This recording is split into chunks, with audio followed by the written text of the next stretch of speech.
The holographic sun of Port Halo, a projection calibrated to a gentle 24-hour Terran cycle, failed to mimic the real thing. It cast a clean, sterile light over the atria market level, a light that never quite dispelled the station's recycled air. The air itself was a soup of smells: ozone from a nearby droid repair stall, the heavy cinnamon of Eryxian incense, and the sharp tang of ammonia wafting from the Surin aquaculture tanks. Port Halo orbited Lumen 6, a dying red star that pulsed like a weak heart, washing the station's viewports in a constant, brooding twilight. The station was a crossroads, a city of alloys and ambitions suspended in the void. It was noisy, chaotic, and alive. Tucked away in Spindle Row, a narrow artery branching off the main market, was the Blue Kettle. The cafe was an anomaly, a quiet pocket in the station's relentless hum. It smelled of dark roast coffee beans and old wood polish, smells Avery Stone cultivated to anchor herself. Avery moved behind the counter with an economy of motion honed by years of practice. First, the military precision of field stripping a rifle. Now, the barista's ritual of tamping espresso. Her focus was absolute. She observed everything, said little. Her life was a minimalist construct, built to keep the past at bay. She wore a long-sleeved, worn gray tunic, the cuff of her left sleeve always pulled low, almost touching her knuckles. It was a habit, unconscious and defensive. Beneath the fabric, on the pale skin of her inner wrist, lay the horizon mark. It was a circle of 12 microscopic thystyrene crystals, implanted beneath the skin, surrounding a swirling comet's tail, rendered in bioluminescent ink. A relic of a war everyone wanted to forget, and a life she had buried. Her gaze drifted past the chrome steam wand to the patrons in her cafe. 2 Eryxians, their metallic horns catching the light, were engaged in a silent, complex game played with shimmering energy beads. Atsurin, his rippling carapace gleaming like wet stone, was meticulously reviewing data slates, his multi-jointed fingers tapping rapidly. Droids, both civilian and industrial models, glided past the cafe's entrance, their optical sensors sweeping the lane. Port Halo was a tapestry of species, coexisting under a fragile set of port laws, each group carving out its own cultural island in the Steel Ocean. Avery avoided the local veterans enclave. She ignored the monthly pension credit notifications from the Earth Fleet. She just wanted to pour coffee, wipe counters, and feel the solid floor of the station beneath her boots. She wanted to be anonymous. The station's ambient newsfeed, playing softly from a corner speaker, flickered with an update. Port Authority confirms the arrival of the Ilari trade delegation. Discussions are expected to last 3 days, focusing on new shipping lane treaties. Avery suppressed a sigh. Delegations meant more security, more patrols, more uniforms. It meant more people looking, scanning, noticing. A low murmur started among the patrons, a different kind of tension. The news feed was secondary to the station's real information network gossip. The word, whispered over datapads and low-caffeine beverages, was Nullwake.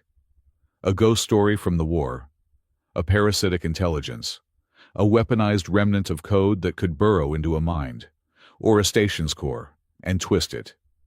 The rumors claimed a trace, a whisper of its corrupting signal, had been detected deep within Port Halo's data core. Avery wiped down the espresso machine, her knuckles white. She told herself it was just a rumor. Ghosts were ghosts. They stayed buried. The cafe's door chimed. The sound was soft, melodic, but it cut through the morning lull. Avery looked up. Standing in the doorway was a small Ilari child, a girl. She looked to be about 8, Ilari years old.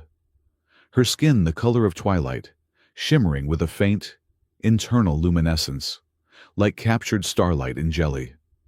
She was alone. Her large, dark eyes, wide with a mixture of curiosity and fear. The girl was clearly separated from the delegation. The girl, Nira, hesitated, then stepped inside, drawn perhaps by the warmth or the scent of the coffee.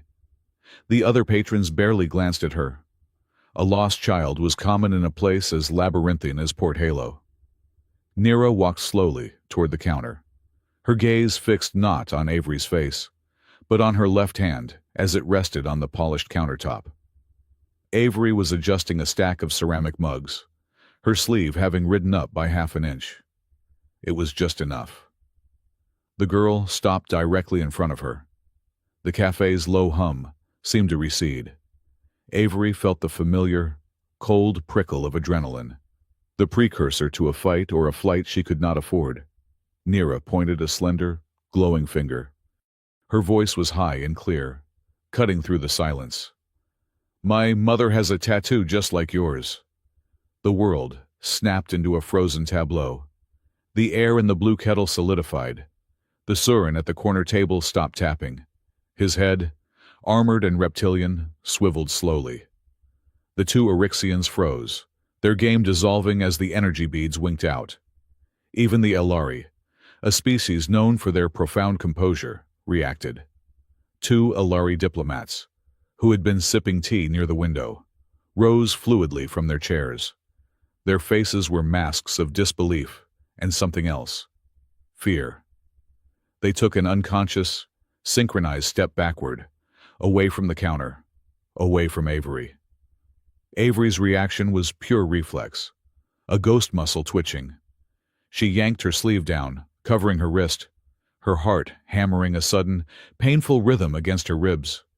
She stared at the girl, her mind racing. It was impossible. The horizon mark was a classified military imprint, a key, a brand given only to her unit, a unit that was dead. Nira seemed oblivious to the sudden, suffocating silence she had caused. She looked down at her own left wrist. With her other hand, she pushed back the cuff of her silken tunic. There, on the child's glowing skin, was the same mark. A perfect circle of 12 crystals and a comet's tail.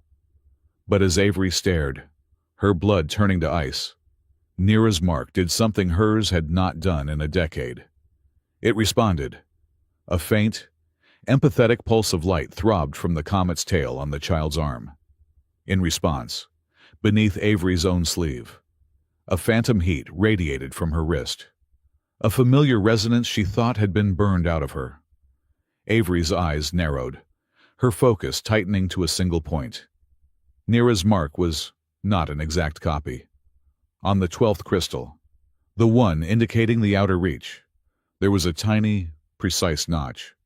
It was a detail so small, it would be invisible to anyone who did not know the design's deepest secrets. It was a coded variant, a key modifying another key. The spell broke. The cafe erupted not in noise, but in movement. The Alari diplomats were already speaking urgently into their communicators. The Surin quietly gathered his data slates. The Eryxians dropped credits on their table and moved toward the exit, their metallic horns bowing low, as if to make themselves smaller targets. They knew a security incident when they saw one. Nira looked up at Avery, her large eyes filling with tears. The fear had finally overridden her curiosity. "I cannot find my mother," she whispered, her voice trembling. She told me if I was lost, to find the person with the mark. She said they would help. Will you help me?" Before Avery could form a word, before she could deny the mark, deny the child, deny the past that was suddenly breathing down her neck, the station's public address system blared to life. It was not the usual calm, synthesized voice of the Port Authority. This was a priority alert. "Attention all residents!" A stern, metallic voice echoed through Spindle Row, cutting through the market chatter. "This is a security directive from Director Havelock. Station security is actively pursuing a high-threat terrorist element. The suspect is confirmed to be human, female, and bearing a counterfeit horizon mark on her left wrist. All citizens are advised to avoid this individual. Any information regarding her whereabouts must be reported to station security immediately. The message repeated, a death knell for her anonymity. Avery stared at the child. A terrorist element. A counterfeit mark. Havelock. The name resonated with a dark, cold familiarity. The patrons of the Blue Kettle were gone, melting back into the alleys, wanting no part of this. The cafe was empty, save for her and the girl who carried an impossible secret on her arm, the girl who was now looking at her with absolute, terrified trust. Avery felt the walls of her carefully constructed life disintegrate. She was no longer a barista. She was a target. She looked down at Nira, who had just placed her small, glowing hand on Avery's covered wrist. Avery had spent years running from the horizon mark and what it represented. Now, a lost child wearing the same impossible brand had just made her the most wanted person on Port Halo. She had to protect the girl. She had to find the mother. And she had to discover why her most secret, most painful past had just walked into her coffee shop. She reached across the counter, her hand steady, and gently took Nira's arm. "What is your mother's name?" Avery asked, her voice low and calm. The voice she had used in the dark, long ago. "Aria," the girl whispered. "Her name is Aria Vel." "All right," Avery said, pulling the security shutter down on her shop window, plunging the Blue Kettle into semi-darkness. "Let's go find your mother." Avery slid the Blue Kettle's heavy metal shutter down, the grating sound echoing the finality of a closing cell door. The cafe was now lit only by the emergency strips near the floor and the faint, starlight glow of Nira's skin. "Stay close to me," Avery said, her voice stripped of its barista softness, replaced by a clipped, low-grav command. She unlatched a floor panel behind the counter, revealing a narrow utility ladder. "We go down. Spindle Row will be swarming with security in minutes." Nira's eyes were wide, but she did not cry. She simply nodded and grabbed the strap of Avery's apron as they descended into the station's humming guts. The maintenance tunnels were a different world from the polished atria level. Here, the air was thick with the smells of lubricating oil and energized wiring. Pipes snaked overhead, vibrating with the station's unseen lifeblood. "Where are we going?" Nira whispered, her small feet navigating the grated walkway. "To find a friend," Avery said, her mind already 3 steps ahead. She needed information. She needed access. She needed someone who knew Port Halo's civilian infrastructure better than Havelock's security forces. She needed Rhea. They reached a public data terminal in a dimly lit transit corridor, far from the market. Avery shielded the console with her body, her fingers flying across the holographic interface. She was not just typing, she was accessing a private, encrypted channel she had not touched in 2 years. The call connected. A face flickered to life on the small screen. Rhea called her. Her dark hair was pulled back in a severe, professional knot, but a few strands had escaped, framing a face that was sharp, intelligent, and currently etched with profound irritation. She was sitting in a brightly lit office, a civilian inspector's insignia visible on her collar. "Avery," Rhea's voice was a flat line of disbelief. "After 2 years of absolute silence, you call me now on this channel. Do you have any idea what Havelock's new security filters are like?" "Hello, Rhea," Avery said, her own voice tight. "I know. I am sorry. I need help." "You always need help," Rhea countered, but her eyes were already scanning, analyzing Avery's shadowed face, the raw data of the situation. "What is it this time? Did you finally punch that Orixian spice merchant who keeps shorting your bean shipments?" "I wish. Listen to me. Havelock just put my face on every screen in the station. He is calling me a terrorist." Rhea's composure cracked. She sat bolt upright. "What, Avery? What did you do?" "I did nothing." A child came into my shop. An Alari girl. She is lost. Avery moved aside, letting the console's light illuminate Nira. Her name is Nira. She says her mother, Arya Vel, is missing. Ria's gaze softened instantly as she saw the girl.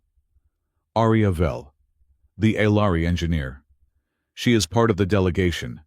The entire delegation is in lockdown at the embassy. Nira was not, and Ria, the girl has a horizon mark. The silence that followed was absolute. Ria Calder stared, her mind, so quick with logistics and law, grappling with the impossible. Avery, that is not possible. That mark is... I know what it is, Avery cut her off. And Havelock knows I have one too. He is hunting us. I need to find her mother. I need to know why. I need access to the station logs. Real access, not the public feed. Ria's face hardened, the inspector taking over. Havelock is on a rampage. He has half the station locked down, citing the Nullwake rumors. Now this. He is consolidating power. She typed rapidly on her own console, her eyes darting across unseen screens. This is bad. Avery, your bio is flagged with a capture on site order. Not detain. Capture. I am not surprised. Can you help us or not? Ria let out a long, frustrated breath. Our last date was a disaster. Stone. You climbed out a window because a veterans parade walked by. I paid the bill first, Avery said, a ghost of a smile touching her lips. You did, Ria admitted. Fine, but you are radioactive. I cannot be seen with you. Go to the lower-level freight exchange, near the old Surin water ice processors. Bay 94. It is a dead zone, no visual scanners. Be there in 20 minutes. And Avery, do not get caught. I am sticking my neck out, and Havelock would love an excuse to chop it off. The screen went blank. Is she your friend? Nira asked, slipping her small hand into Avery's. She is complicated, Avery said, pulling the girl gently. Come on, we have to move fast. Bay 94 was a cavernous, cold space, smelling of rust and frozen methane. Crates of water ice, destined for off-station freighters, were stacked like mountains. Ria was already there, leaning against a bulkhead, her arms crossed.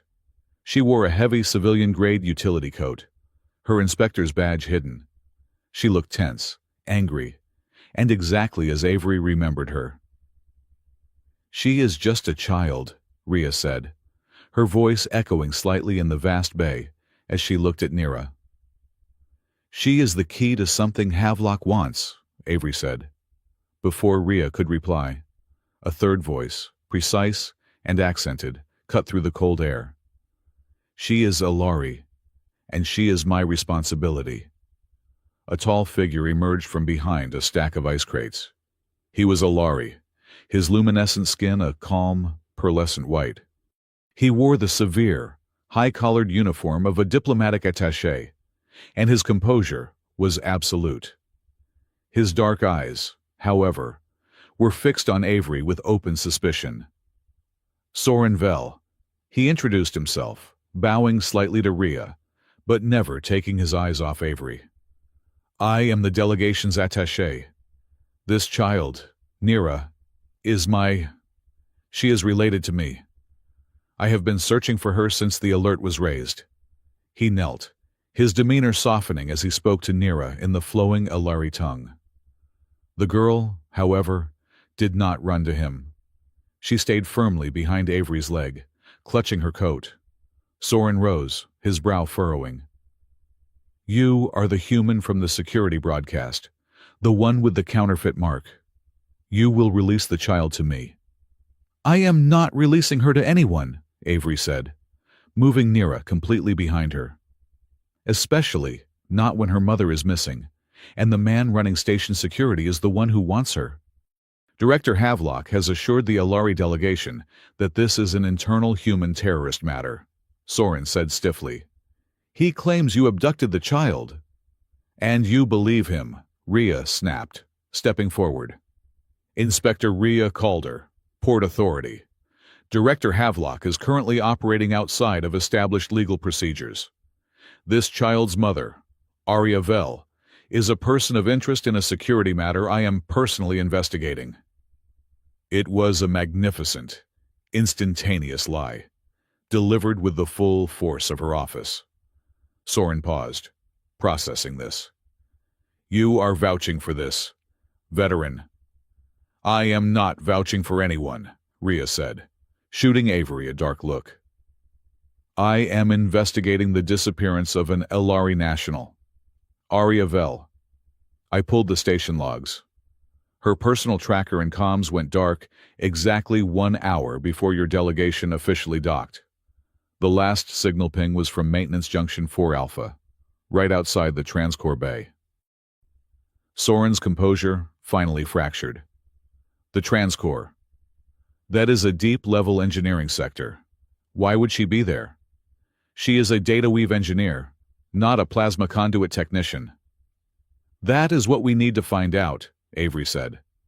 A sudden sound, the metallic skitter of a boot on the gantry above them, cut the conversation short. Avery did not hesitate. Get down, she yelled, shoving Rhea and Soren toward the cover of the ice crates. A beam of focused red light lanced the spot where they had been standing, flash boiling a patch of ice into steam. Pale kites, Avery hissed, her voice dropping to a whisper. She peered around the edge of the crate. 3 figures were rappelling from the gantries.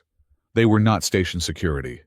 Their armor was mismatched, scarred, and bore the faded white insignia of a raptor's skull. Mercenaries. They are not shooting to kill, Avery observed, as 2 more shots penned them in, precisely aimed to block their exit. They are hurting us. They want the girl, Soren said, shielding Nira with his own body. They want the mark, Avery corrected him. Nira, stay with Soren, do not move. One of the mercs, a large Surin whose carapace was reinforced with dull steel plates, dropped to the ground and advanced. A heavy kinetic pulse rifle raised. Avery moved. She was a gray blur. She did not run at him, but beside him, using the row of crates as a screen. The Surin turned, tracking her. But she was too fast. She vaulted over a low stack of cargo, landing almost silently behind him. Before he could turn, she slammed the heel of her palm into the nerve cluster at the base of his armored neck. It was a non-lethal, incapacitating strike. The Surin crumpled, his rifle clattering on the deck. A second merc, this one human, opened fire. Avery did not retreat. She snatched a small, heavy tool from a nearby repair kit, a sonic driver, and threw it with pinpoint accuracy. It struck the merc's weapon, shattering the targeting sensor. The man cursed, firing blind. This way, Avery yelled, grabbing Nira's hand. They ran, plunging deeper into the freight depot. Rhea was right behind them, pulling a bewildered Soren along. Avery, they have the only exit blocked, Rhea yelled over the sound of pulse fire. We make our own, Avery replied. She dragged them to a massive bulkhead door marked Cryo Conduit Access, restricted. A heavy-duty locking panel glowed red. Access denied. It is sealed, Soren said, trying to input his diplomatic override code. The panel flashed. Access denied again. Rhea, your inspector codes, Avery commanded. Rhea swiped her own datapad. Nothing Havelock has locked us out. The pale kites were closing in, their bootsteps heavy and confident. They were not rushing. They were corralling their prey. Avery looked at the panel. She looked at Rhea, then at Soren. Get back. Both of you. Shield Nira's eyes. What are you doing? Soren demanded. Avery did not answer. She placed her left palm flat against the neural interface of the locking panel. She closed her eyes, her breath steadying. The world outside faded. She was no longer in a freight bay. She was in a river of data, a place of cold, fast-moving logic. She let her mind sink into it, beneath her sleeve, the horizon. Mark flared. The 12 thystyrene crystals lit up, pulsing with a soft, white light. The comet's tail glowed. She found the door's command sequence, a thick, stubborn knot of code. She did not try to break it. She sang to it. In her mind, she formed a specific, resonant frequency, a chord of pure data. The code, which had been designed to resist a brute force attack, suddenly recognized a sympathetic vibration. It unraveled, welcoming her. The heavy lock, which had denied the highest diplomatic and civil codes, simply clicked open. The massive bulkhead door hissed and slid aside. Avery stumbled back, breathing hard, sweat on her forehead. She quickly pulled her sleeve down, but not before Soren saw it. They tumbled through the doorway, Avery slamming the emergency lock on the other side. They were safe, for now, in another dark service tunnel. Soren grabbed her arm, his grip surprisingly strong. His calm, diplomatic mask was gone, replaced by a look of profound shock and suspicion. "What was that?" he demanded, his voice low. "That was not a simple bypass. That was a neural handshake. That lock is Alari architected. How does a human veteran from Earth know how to write a core-level data weave?" Avery yanked her arm free. "I pay attention," she said, her voice rough. She turned away, avoiding his gaze. "We need to keep moving." "That is not an answer," Soren pressed. "That technology is specific. It is foundational." "And it just saved our lives," Rhea interrupted, pushing between them. She looked at Avery, her expression a mix of awe and fear. "We can argue about how she did it later. Right now, we need to figure out why Havelock is hunting her." She pulled them into a small, dark alcove, a forgotten junction box. She activated her datapad, its light casting long shadows on their faces. "I have been digging into Havelock's secure files ever since you called me. Avery, I bypassed his initial firewalls. He has been diverting massive amounts of station resources, black budget funds, into a single project. He is using the Nullwake rumors as a cover for something much, much worse." "What is he doing?" Avery asked, though a cold dread was already forming in her stomach. "He is trying to reactivate the Horizon Array." Avery felt the blood drain from her face. The tunnel seemed to spin. "No," she whispered. "That is not possible. The array was decommissioned. It was sealed under the Interspecies Treaty. It is just a deep space sensor grid." "That is what the public records say," Rhea said, turning the pad to show them a complex schematic. It was not a sensor grid. It was a weapon. A vast, intricate network of signal projectors woven into the station's very superstructure. "Havelock is accessing the original wartime schematics. He is looking for something called the Null Melody." Soren Vell went pale, his Alari luminescence dimming. "The Null Melody," he breathed. "It is in our histories. A myth from the war. A sound that did not kill, but silenced. A song that made entire populations lay down their arms, empty their minds. Our ancestors called it the mind death. We thought it was just wartime propaganda, a ghost story." "It is not a ghost story," Avery said, her voice barely audible. She was seeing ghosts of her own, the faces of her unit, the silence of that final, failed mission. "It is real." She looked at Rhea, then Soren. "Havelock is a fanatic. He believes order is more important than freedom. He thinks a pacified population is a safe population. He wants to control the station." "But how?" Soren asked. "If the array is sealed." "The Horizon vaults," Avery explained, the pieces clicking into place with sickening clarity. "The array is the weapon. The melody is the ammunition. But the firing mechanism, that is locked away, in the data core. In the Horizon vaults. And the keys? Rhea asked, already knowing the answer. Avery met her gaze. The Horizon mark. It is not just a tattoo. It is a biological key. Each member of my unit had one. He is hunting us, or anyone who has one. He needs the mark to open the vaults and unleash the melody. Nira, who had been listening silently, her small face serious, stepped forward and tugged on Avery's sleeve. Avery knelt to face her. My mother told me about the mark, Nira said, her voice small but certain. She told me it was a song, her song. She said she was trying to fix it. She said bad people wanted to sing it the wrong way. She told me, if I am ever gone, and you are lost, find the other person with the mark. Find the other singer. You must trust them. That is you, Nira said, placing her tiny, glowing hand over Avery's covered wrist. You are the other singer. Avery closed her eyes. The child's simple, instinctive trust was a heavier burden than any rifle she had ever carried.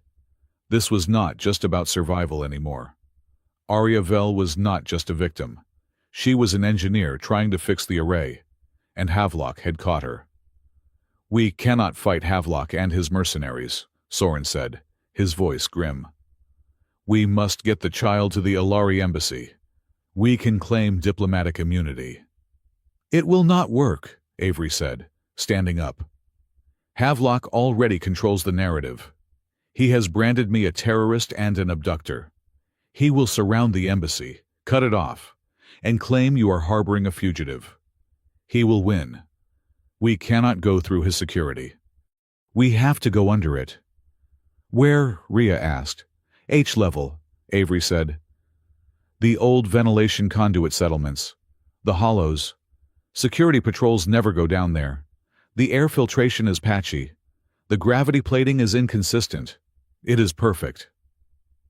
Their journey to H level was a descent into the station's forgotten underbelly. The polished corridors of the upper levels gave way to raw, unfinished metal and exposed wiring.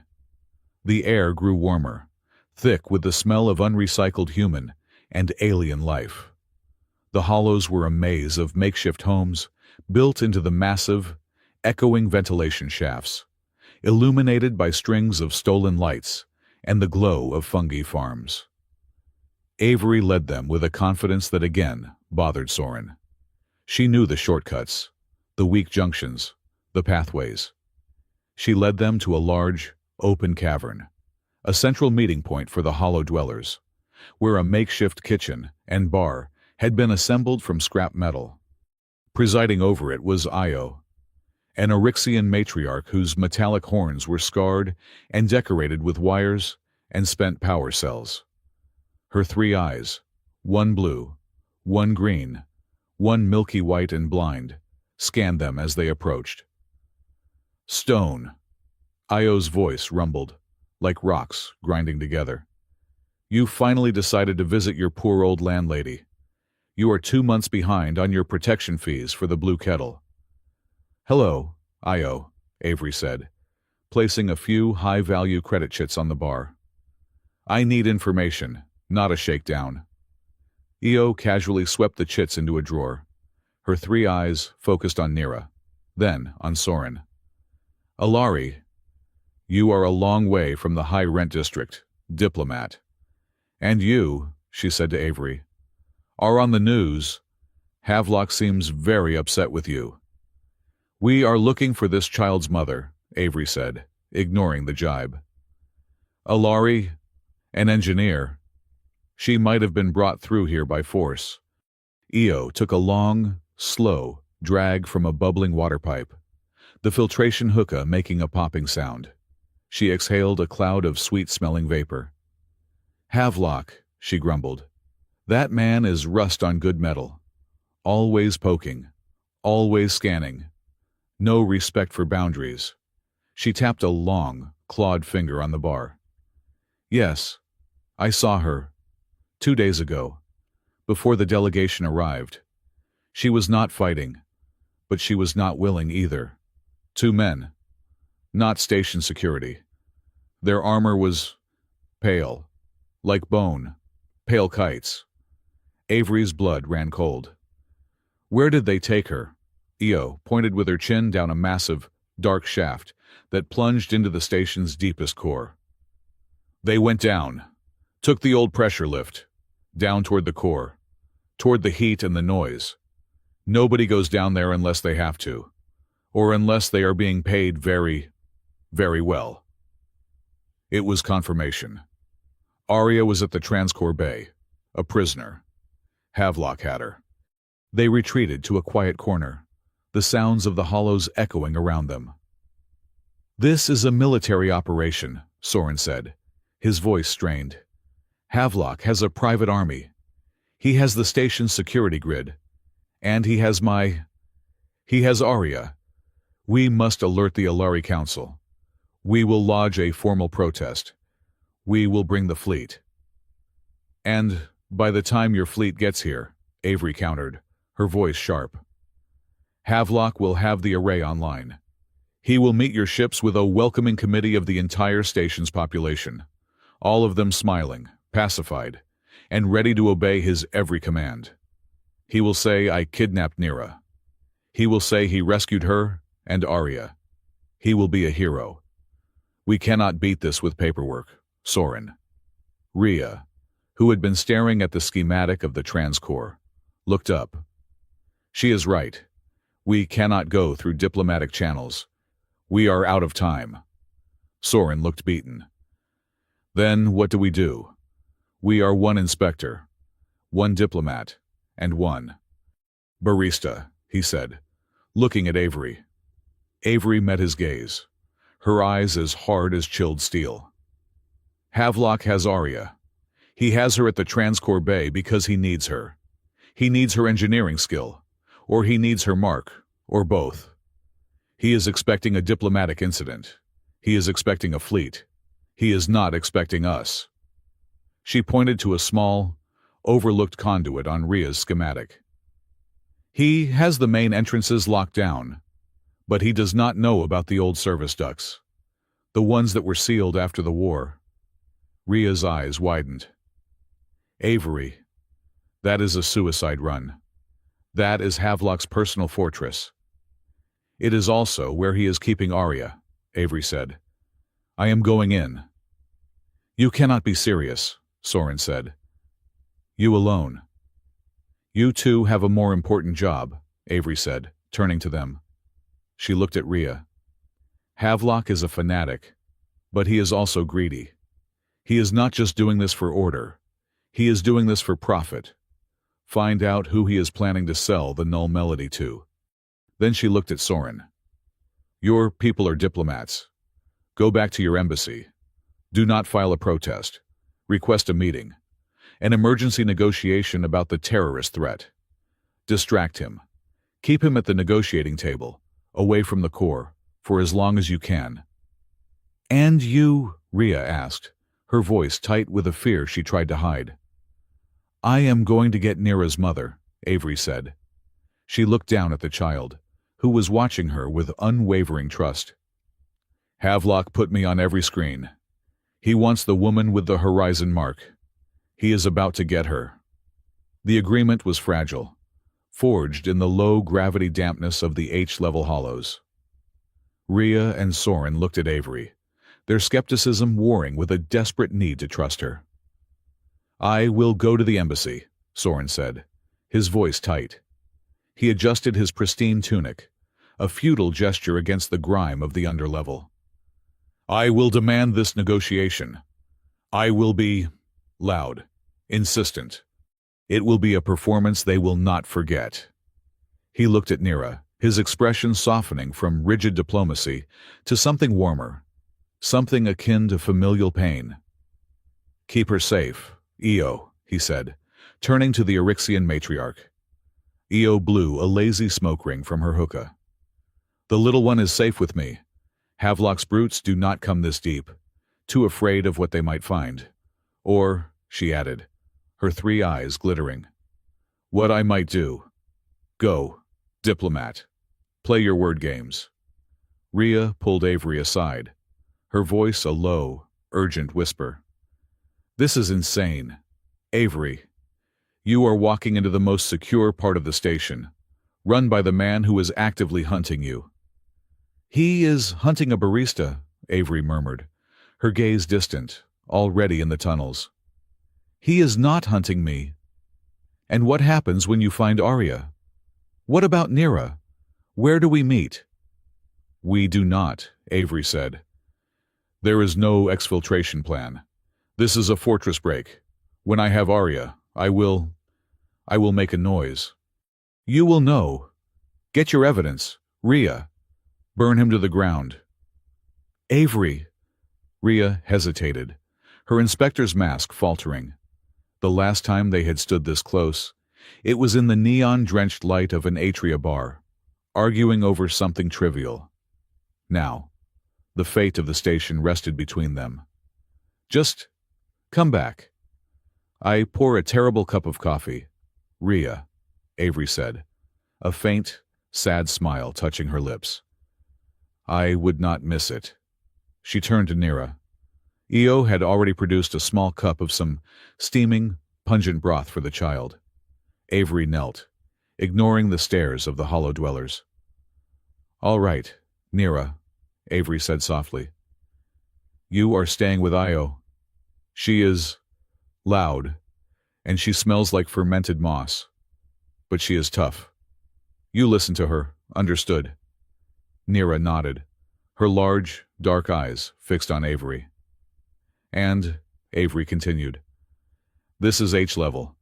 The rules are different down here. Remember what I told you. What is rule number 1 in a vacuum market? Nira's expression was serious. Do not trust a sign that says, half-price oxygen. Why? Because, Nira recited dutifully. It is usually half air, half something else. And you do not want to know what the something else is. Good girl, Avery said. The moment of levity felt brittle, a thin sheet of ice over a cold, deep ocean. Nira suddenly launched herself forward, wrapping her thin, glowing arms around Avery's neck. Avery froze. It was a contact she had not initiated, a warmth she had actively avoided for years. Slowly, hesitantly, she put her arms around the child, her hand resting on the back of Nira's head. I will find your mother, she whispered, the promise of physical weight. She released the girl, stood up, and looked at Io. The Eryxian nodded once. Avery turned and disappeared into a dark, narrow pressure duct without looking back. The tunnels she moved through now were not the wide maintenance corridors from before. These were the original, unfinished veins of Port Halo, the skeletal structure that predated the commercial levels. The air was metallic, heavy, with the taste of copper and recycled lubricants. It was dark, the only light coming from her small hand torch. The silence was absolute, broken only by the drip of distant condensation and the thrum of the station's core, a sound she felt in her bones. This place. It brought the memories back. She braced herself against a bulkhead, the cold metal biting through her tunic. She closed her eyes. The memory was not a picture. It was a sound, a smell.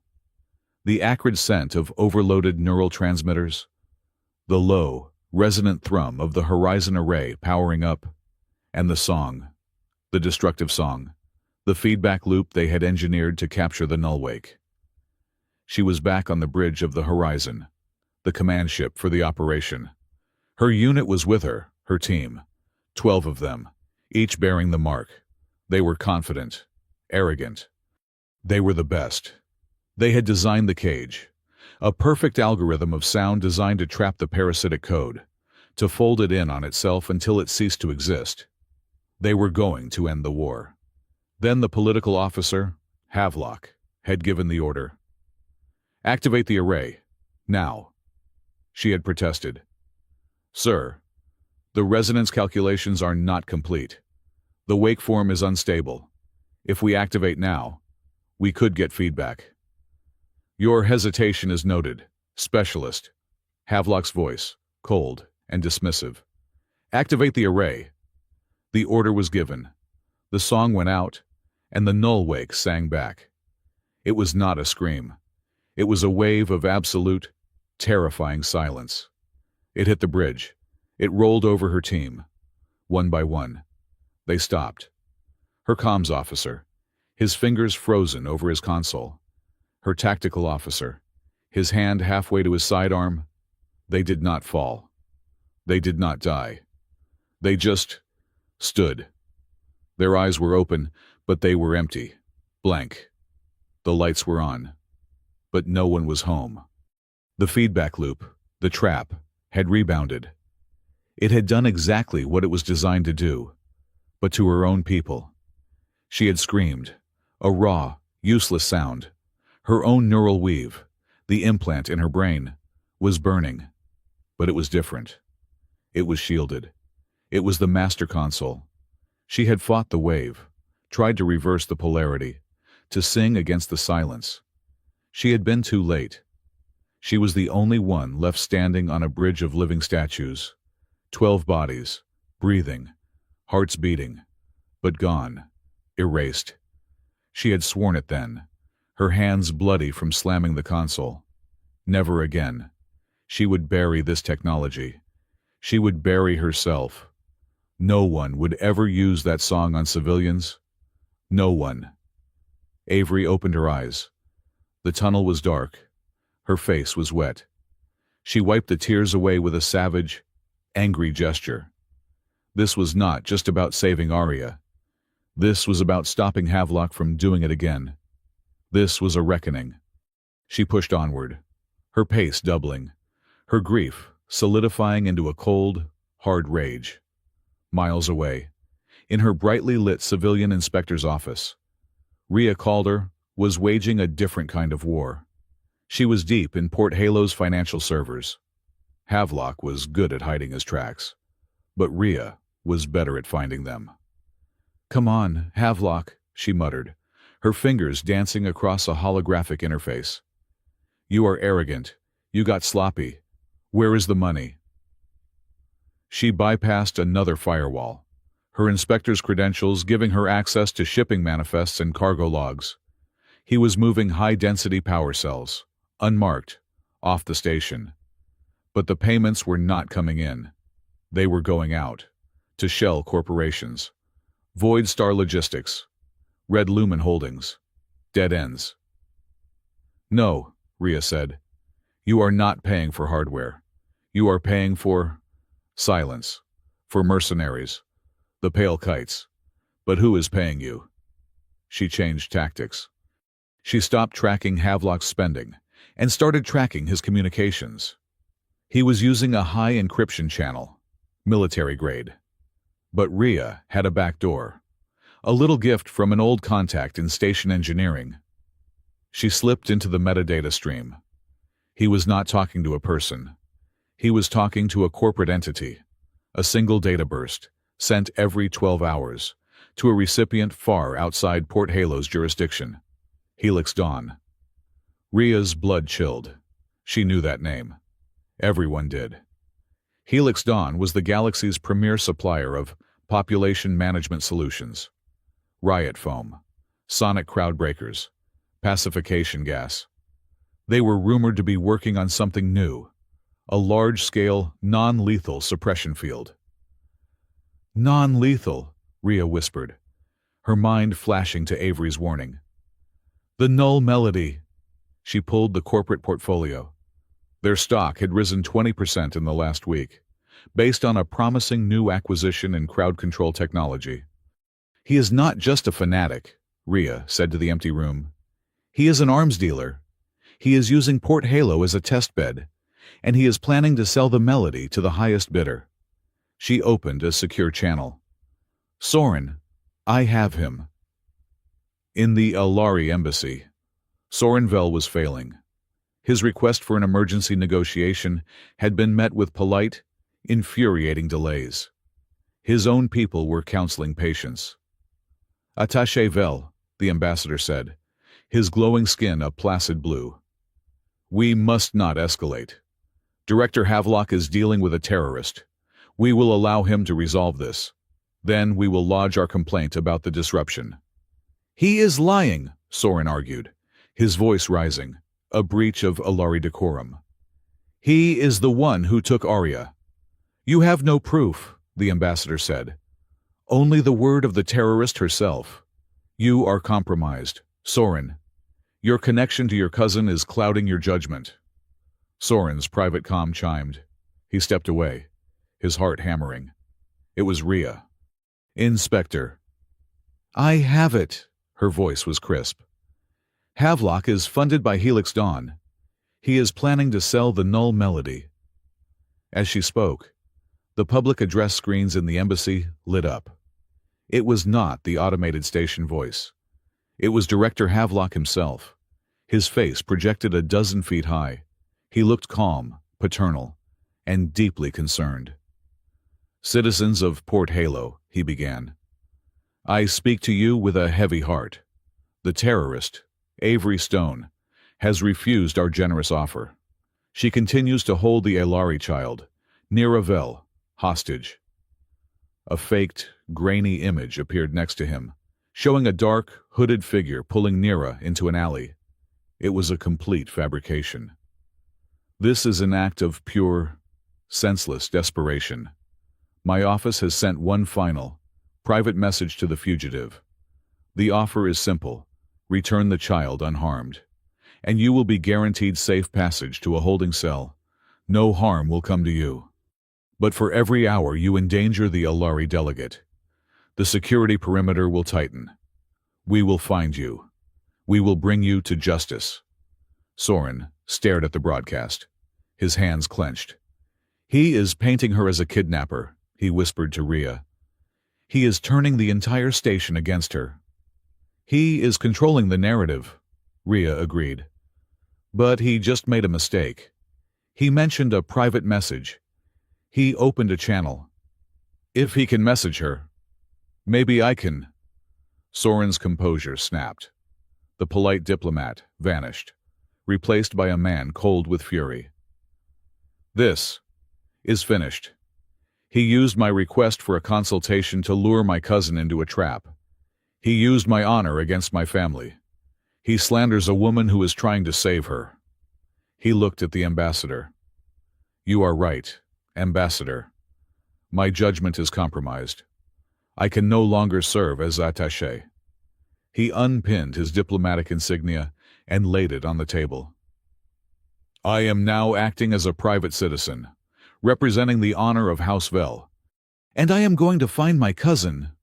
Before the ambassador could protest, Soren turned and strode out of the embassy, his face a mask of cold determination. Avery saw the broadcast on a tiny, flickering monitor in a junction station. "Hostage," she spat. "He is good. He is very, very good." She was close now. The schematics she remembered were incomplete. They were the public version. But the tunnels felt familiar. She had been here before. She rounded a bend and stopped. The tunnel ended in a solid wall of reinforced steel. A dead end. "No," she muttered, running her hand along the cold metal. "The junction should be here." Her fingers brushed against something. A small panel, no larger than her hand, completely flush with the wall, its seams hidden by rust and time. It was not on any schematic. It was dark, dead. She looked at her left hand. The mark. She hesitated. The last time she had used the mark, it had been to open a door. This felt different. This felt like a signature.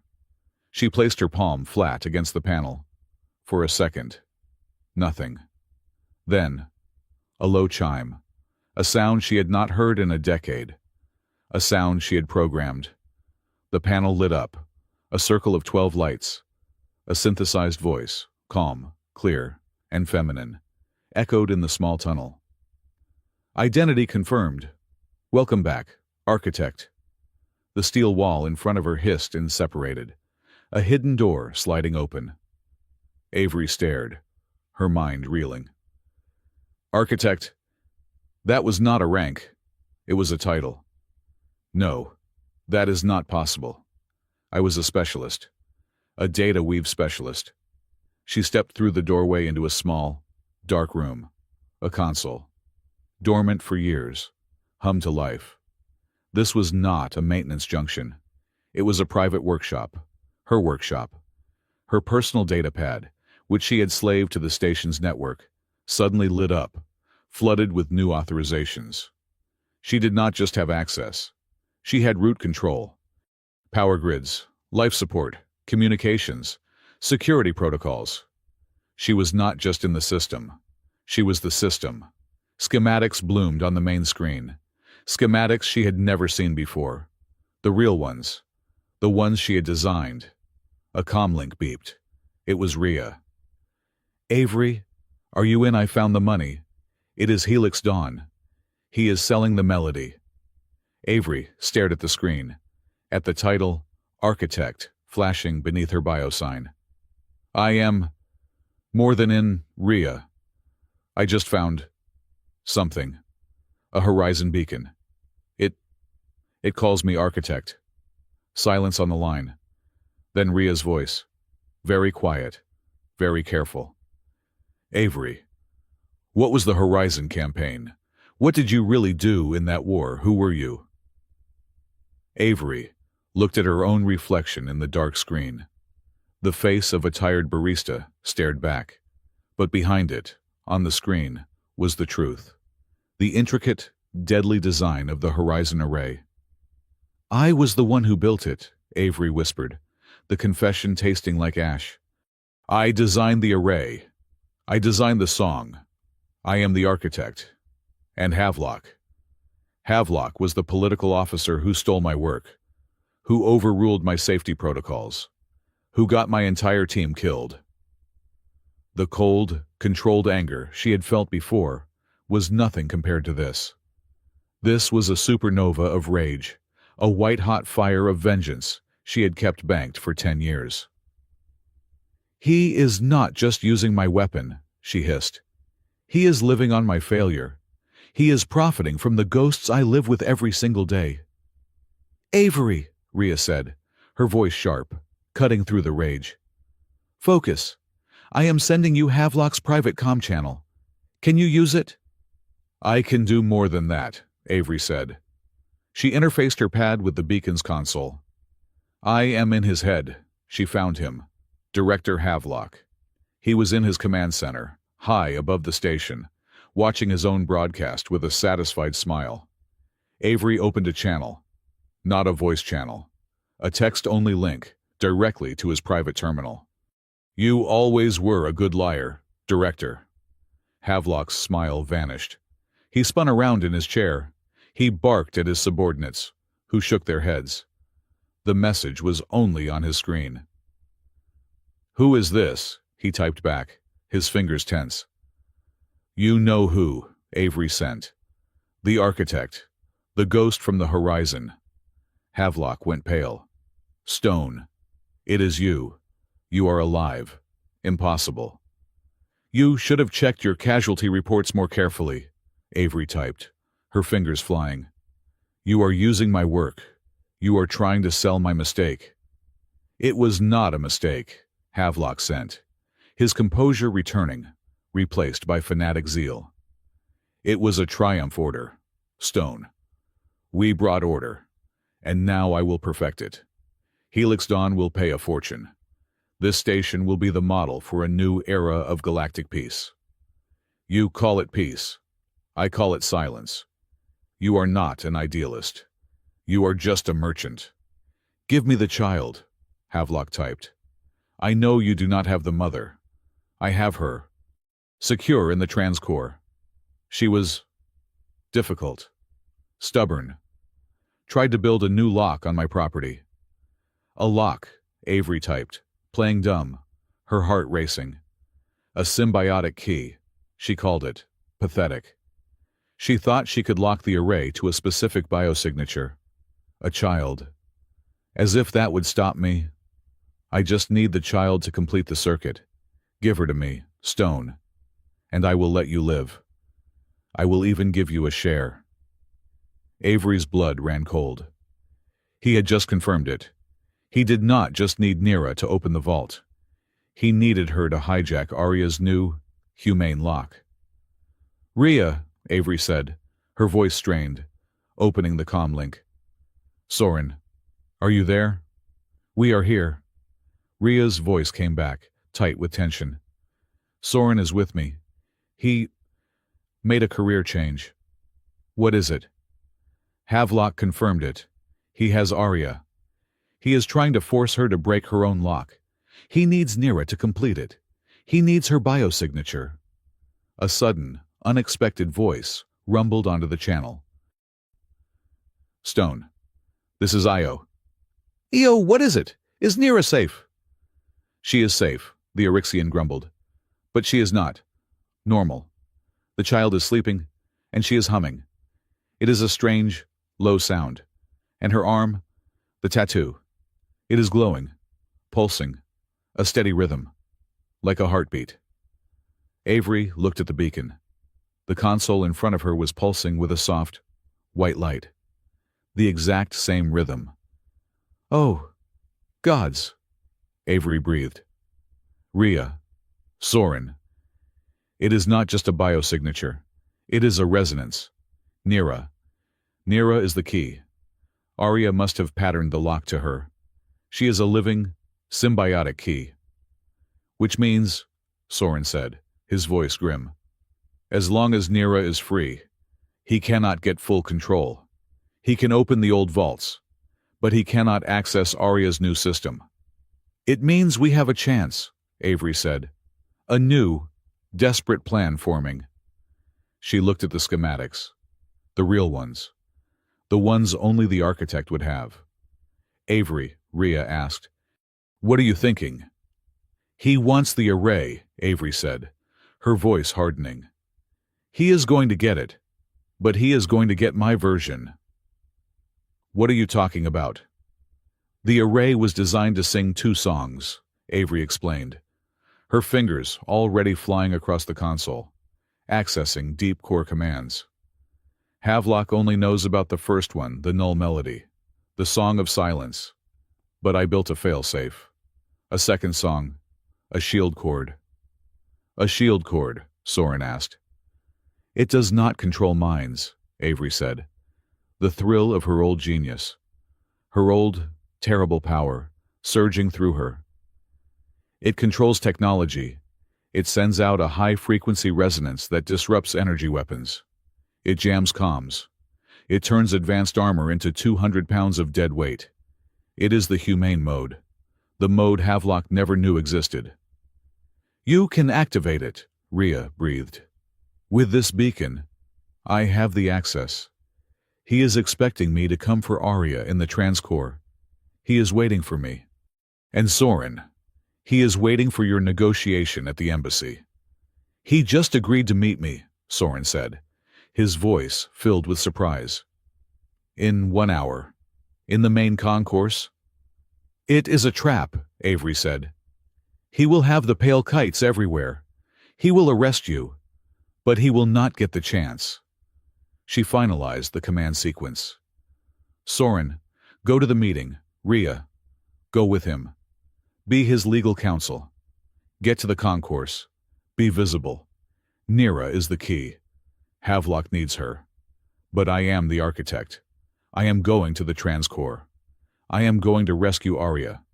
And the second Havelock shows his face at that meeting, I am going to flip the switch. We are going to disarm his entire mercenary force. All at once. Live.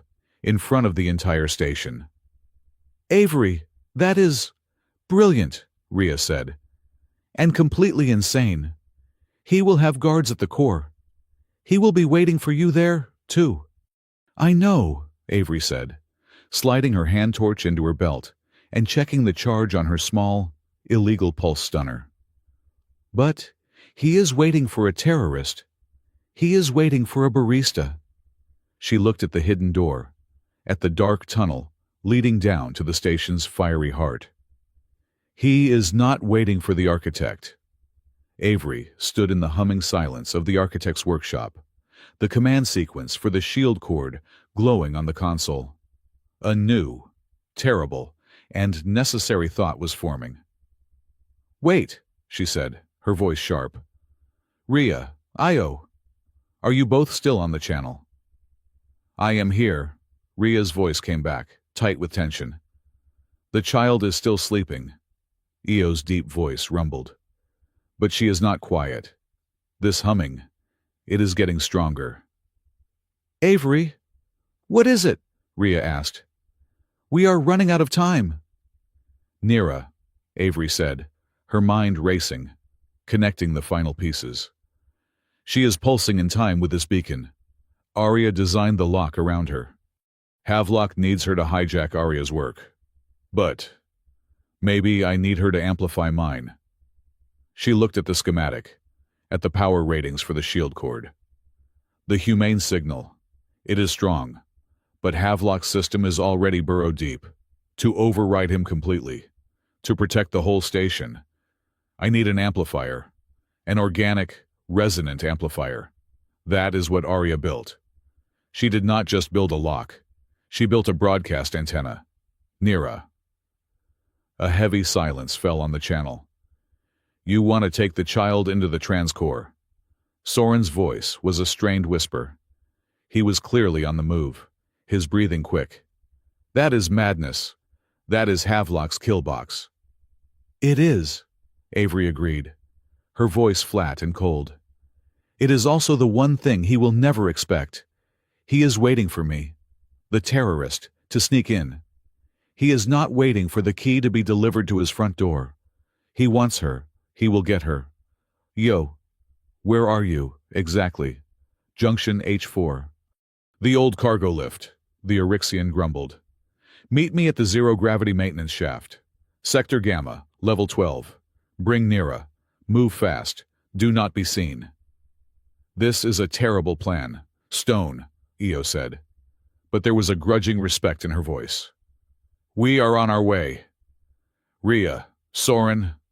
"The rest of the plan stands," Avery commanded, already gathering small, specialized tools from the workshop's lockers. "You are the diversion. Be loud, be visible. Make him look at you. I need his eyes off the core for as long as possible." "We are moving into the main concourse now," Rhea said. "Avery, good luck." The channel clicked off. Avery slid the last tool into her belt, a magnetic tether line. She looked at the console, at the title, Architect. "Time to go to work," she whispered. She met Io and Nira in the echoing, cavernous bay of the Sector Gamma shaft. The shaft itself was a massive vertical tunnel, a kilometer long, used to move power conduits between the upper and lower levels. Gravity plating was offline here, a cost-saving measure. The only things moving in the darkness were motes of dust, dancing in the beam of her torch. Nira was awake, her eyes wide, but she was calm. The faint, rhythmic glow from her horizon mark had intensified. "She hummed the entire way," Io said, gently nudging the child forward. "She seems focused." "She is in tune with the array," Avery said. She knelt in front of Nira. "All right, kid. This is the hard part. We are going to float. There is no up and no down for a while. The only rule is you hold on to this line. You hold on, no matter what." "Understood." Nira nodded, her small, glowing hand gripping the tether. "Are we finding Mama now?" "We are," Avery said, clipping the other end to her own belt. "Io, thank you. Get clear." The Eryxian matriarch nodded, her three eyes unreadable. "Give him hell, Architect." Avery stepped off the ledge. The sensation of falling, of weightlessness, was immediate. She held Nira close, using small, precise bursts from her utility thruster to propel them down the center of the vast, dark shaft. Pipes and cables, thick as a man's body, drifted past them like the branches of a steel forest. Nira, after a moment of rigid fear, giggled. She let go of the tether with one hand, her body drifting into a slow, lazy spin. "Whoa, kid," Avery said, her voice tight, yanking the tether gently.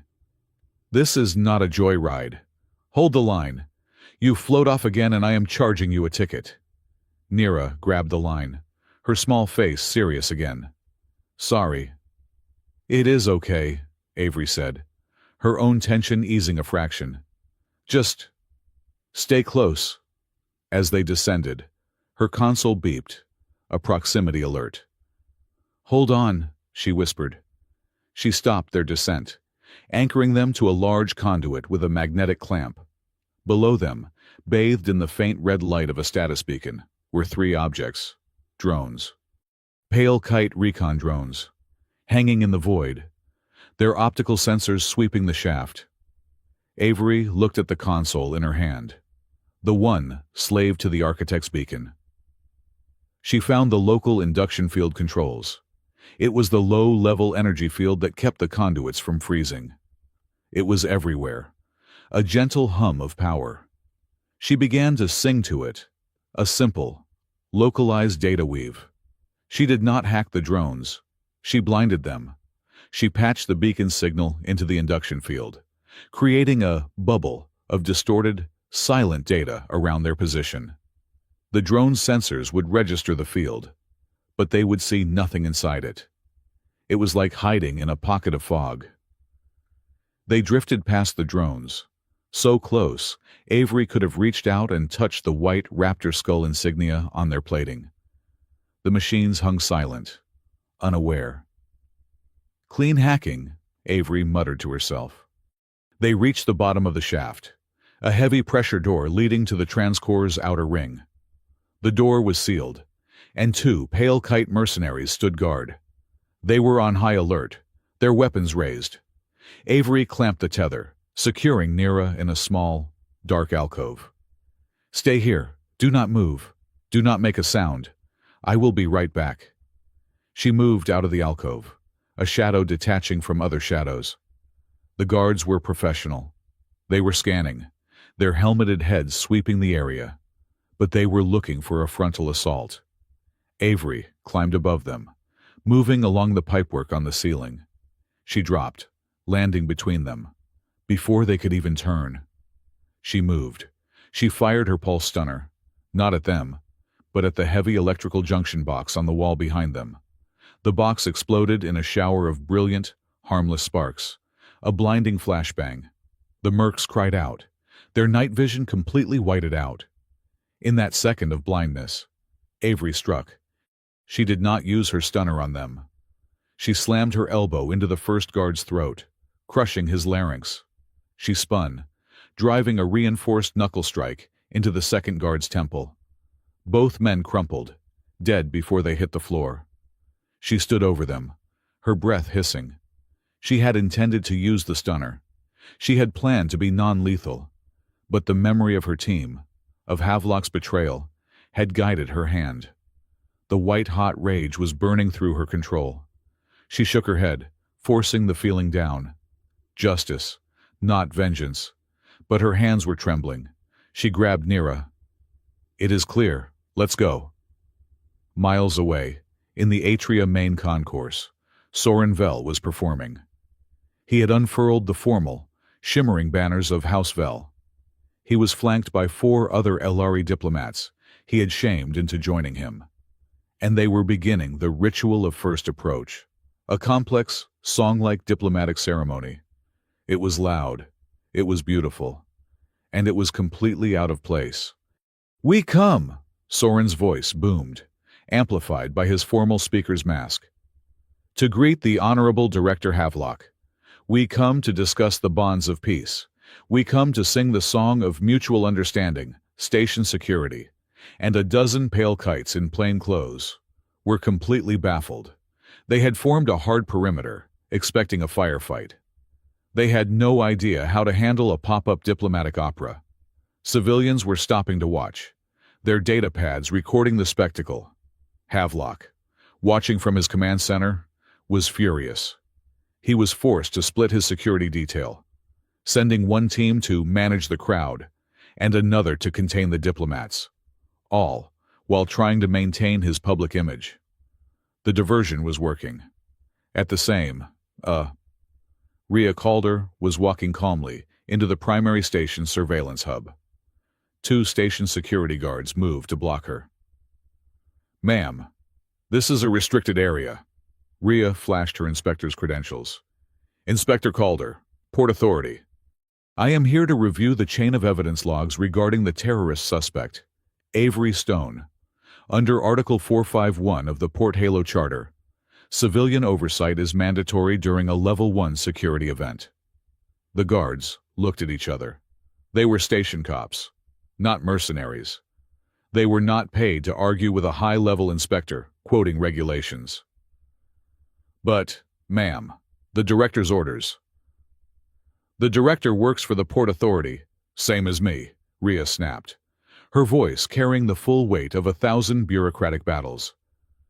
"Unless you want to be cited for obstruction, I suggest you open that door, or I can have your pensions audited. Your choice." They opened the door. Rhea walked in, her gaze sweeping the room. "As you were, gentlemen," she said to the terrified technicians. She sat down at a secondary console, the one with access to the internal archives. "I am just here to observe." And as she typed, she began to quietly, methodically lock Havelock's operators out of their own systems. One by one, Havelock's smile vanished. "What is this? What are you doing?" "I am turning it off, Director," Avery hissed, the neural feedback scorching her senses. It felt like fire in her skull. "You cannot," Havelock roared, his image distorted, and the room's speakers shrieked. "If I cannot have it, then no one will. You want to save them. Stone, save them from this." He bypassed the main broadcast. He routed the raw, unfiltered data of the null melody, he called it Chord Omega, and dumped it, unshielded, into the public address system of the Atria main concourse. In the concourse, Soren Vell was mid-song. Suddenly, the station's speakers crackled, and a new sound emerged. A low, penetrating, mind-numbing tone. Civilians stopped. They looked around, confused. A Surin merchant dropped his data slate. A human woman stared blankly into space, her face suddenly devoid of all expression. They were not dying. They were emptying. Soren clutched his head, his Alari mind resisting. But he felt the crushing weight of the silence, the urge to simply stop. "Rhea," he choked out. "He is doing it." In the surveillance hub, Rhea saw the blank faces on her monitors. No. In the core, Avery saw it on a monitor. The public concourse, the empty faces. Soren, fighting to stay conscious. "You see," Architect Havelock's voice was laced with triumph. "You can hold the vault, or you can save your friends. You cannot do both," Avery screamed. The neural feedback was unbearable. The raw power of the array was too much, but she could not let go. If she let go, Havelock would get the whole melody. If she held on, the civilians in the concourse would be blank, like her team. She looked at Arya. The Alari engineer was mouthing another word. "Nira." Avery looked at the girl, who was hiding behind the generator, her hands over her ears, her own mark pulsing, a beacon of pure, terrified light. Avery made the choice. She did not let go of the vault. She held on, her mind a fortress, blocking Havelock's access to the main weapon. And she took the pain. She screamed, a raw, silent, neural agony, as Havelock's Chord Omega bypassed her block and flooded the concourse. The feedback loop was catastrophic. It was not just data. It was raw, weaponized silence. And she was at the epicenter of the backlash. It felt like her nerves were being dipped in acid. Her vision blurred, the edges turning red. The sound of the core faded, replaced by a deafening, internal roar. She was keeping the main vault locked, but the cost was her own senses. She was burning out, her neural pathways frying, one by one. She could feel her control slipping. Her hold on the vault was failing. Havelock was winning. She had seconds, maybe minutes, before her mind just stopped. The pain was a white fire, consuming her. Avery gasped, her grip on the data stream failing. The neural feedback from Cord Omega was an agony she could not process. On the monitor, she saw the Atria concourse. She saw Soren clutching his head, his Ilari composure shattered. She saw civilians slumping to the deck, their faces suddenly, terribly blank. They were empty, just like her team. "Do you feel that?" Architect Havelock's holographic image loomed over her, his voice a smooth, triumphant baritone that cut through the roar of the core. "That is the sound of true order, the sound of perfect, replicable peace. And, more importantly, it is the sound of profit. Helix Dawn is paying a fortune for this live demonstration. Port Halo is just the showroom." Avery tried to speak, to fight back, but the words were stolen by the pain. She was burning out, her senses fraying. You did this before," she finally choked out. The words ripped from her. She was not just speaking to the hologram, she was speaking to the ghost that had haunted her for a decade. On the horizon, you did not care about the feedback. You did not care about the mission. You just watched them die. You killed my team. You sacrificed 12 lives. Just for this data. Havelock's image actually smiled, a thin, reptilian gesture of dismissal. They were acceptable losses, Stone. Just as these civilians are, a small, necessary price to pay for a new era of galactic stability. A stability I will control, and I will sell. The feedback spiked. Avery cried out, her knees buckling. Her vision was tunneling, the edges blurring to red. She was losing. Her hold on the main vault was slipping. The dark, violet light of the null melody began to pulse, pushing against her failing defenses. "I cannot. Hold on, Mama." A voice, high and clear, cut through the pain. "Nira." The girl ran from behind the generator. She was not crying. Her face was a mask of fierce, terrified determination. She saw Avery trembling, sweating, her eyes rolling back. She saw her mother, trapped in the containment field. She did not run to her mother. She ran to Avery. "Nira, no." Avery tried to yell. "Get back the feedback. It will kill you." But the child did not listen. She reached out with her small, glowing hand and slammed it flat onto the architect's beacon, right next to Avery's. The universe inverted.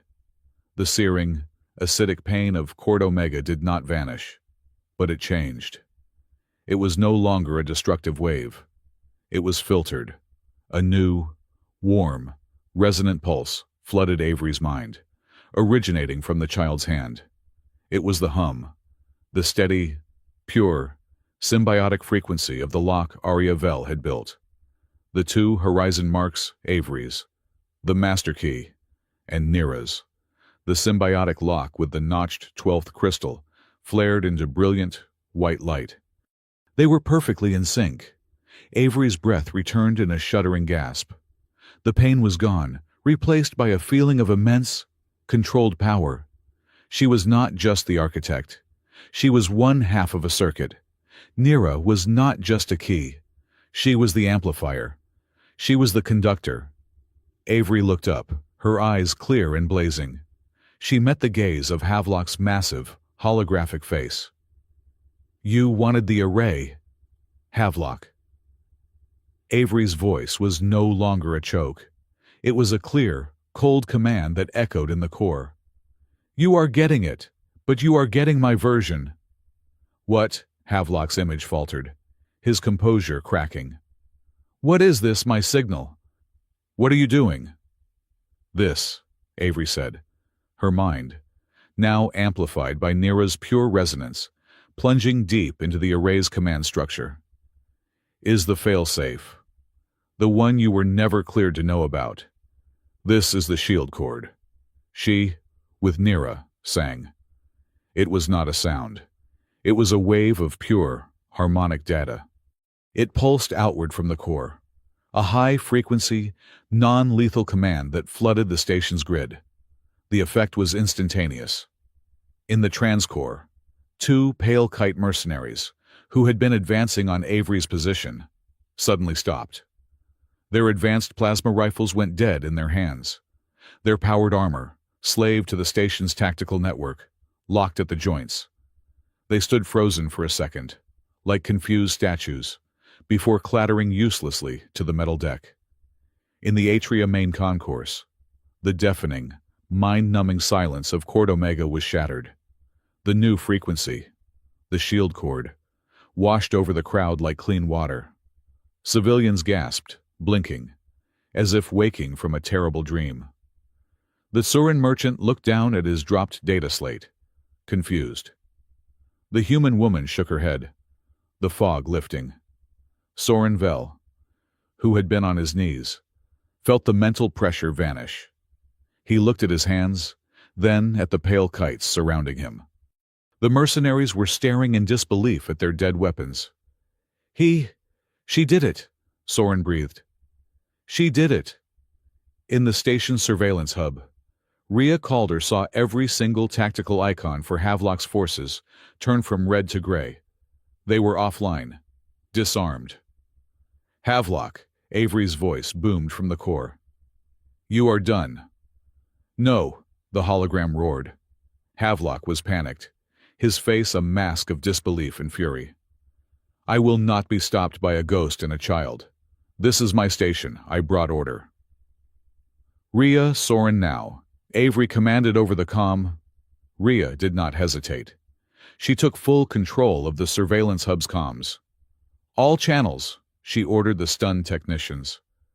Broadcast this, audio and visual. Her face appeared on every screen in Port Halo, replacing Havelock's. This is Inspector Rhea Calder, Port Authority. By the power vested in me by the Interspecies Charter, Director Havelock is hereby relieved of command, pending arrest for acts of terrorism, conspiracy, and the attempted mass murder of this station's populace. All station security personnel are ordered to stand down and assist in securing the Pale Kite mercenary force. The Director's private army is, as of this moment, disarmed. In the concourse, Soren Vel heard the command. He saw the disarmed, confused mercs. He turned to the Alari delegation, his voice ringing with absolute authority. The threat is real. The deception is over. House, Vel demands justice. Secure the Transcore. Secure my cousin, he, and the entire Alari delegation began to march toward the core, a wave of formal, furious diplomats, now joined by the very station security guards who had been ordered to stop them. The crowd parted, watching in stunned silence. In the core, Havelock's hologram flickered, his face contorted with insane rage. He was losing. He was lost. If I cannot have the array, he screamed, his voice distorting with static, then no one will. If I cannot have this station, I will cleanse it. A new alarm blared, high and terrified. The station's calm, synthesized voice spoke. Warning. Heat sink overload detected in Transcore. Primary containment failing. Plasma dump sequence initiated. Containment failure in 3 minutes. The entire core was bathed in flashing red light. The air temperature jumped 20 degrees. Arya, still trapped in the field, looked up in terror. The containment field was directly in the path of the thermal dump. It would be vaporized. You would kill her, Avery yelled. You would kill everyone in this sector, just to cover your tracks. I will burn this entire station to the ground before I let you win. Architect, Havelock roared. Goodbye. His hologram vanished. The channel cut. He was gone, leaving them to boil. Avery! Rhea's voice screamed over the comm. The core is sealed. He has locked us out. We cannot stop the overload from here. Avery stared at the countdown. 3 minutes. She and Nira were still pulsing out the shield cord, keeping the station's defenses down. But the shield cord could not stop a plasma dump. Havelock's final command was hardwired. She looked at the horizon vault, still held half open by her will. The dark, violet light of the null melody, the song of silence, was waiting. "It is a tool," Avery whispered, her mind racing. "It is just a tool. It is pure, weaponized code. He used it to silence minds, but it can also silence machines." She needed to countermand the plasma dump. She needed a key. "Nira," she said, her voice dropping, urgent. "I need you to hold this note. Keep singing. Keep this shield cord active. Do not stop, no matter what." The child, her face streaming with sweat from the heat, squeezed her eyes shut and nodded. "I will not stop." Avery broke her own neural link from the beacon. The snap of the disengagement was like a physical blow. The sudden, total absence of Nira's resonant warmth left her feeling hollow. But her mind was clear. She staggered, the pain gone. But the urgency was 1,000 times worse. She ran to the vault. The dark, semi-physical data stream of the null melody was within reach. She plunged her arm into it, up to the elbow. It was cold, like plunging her hand into a river of static.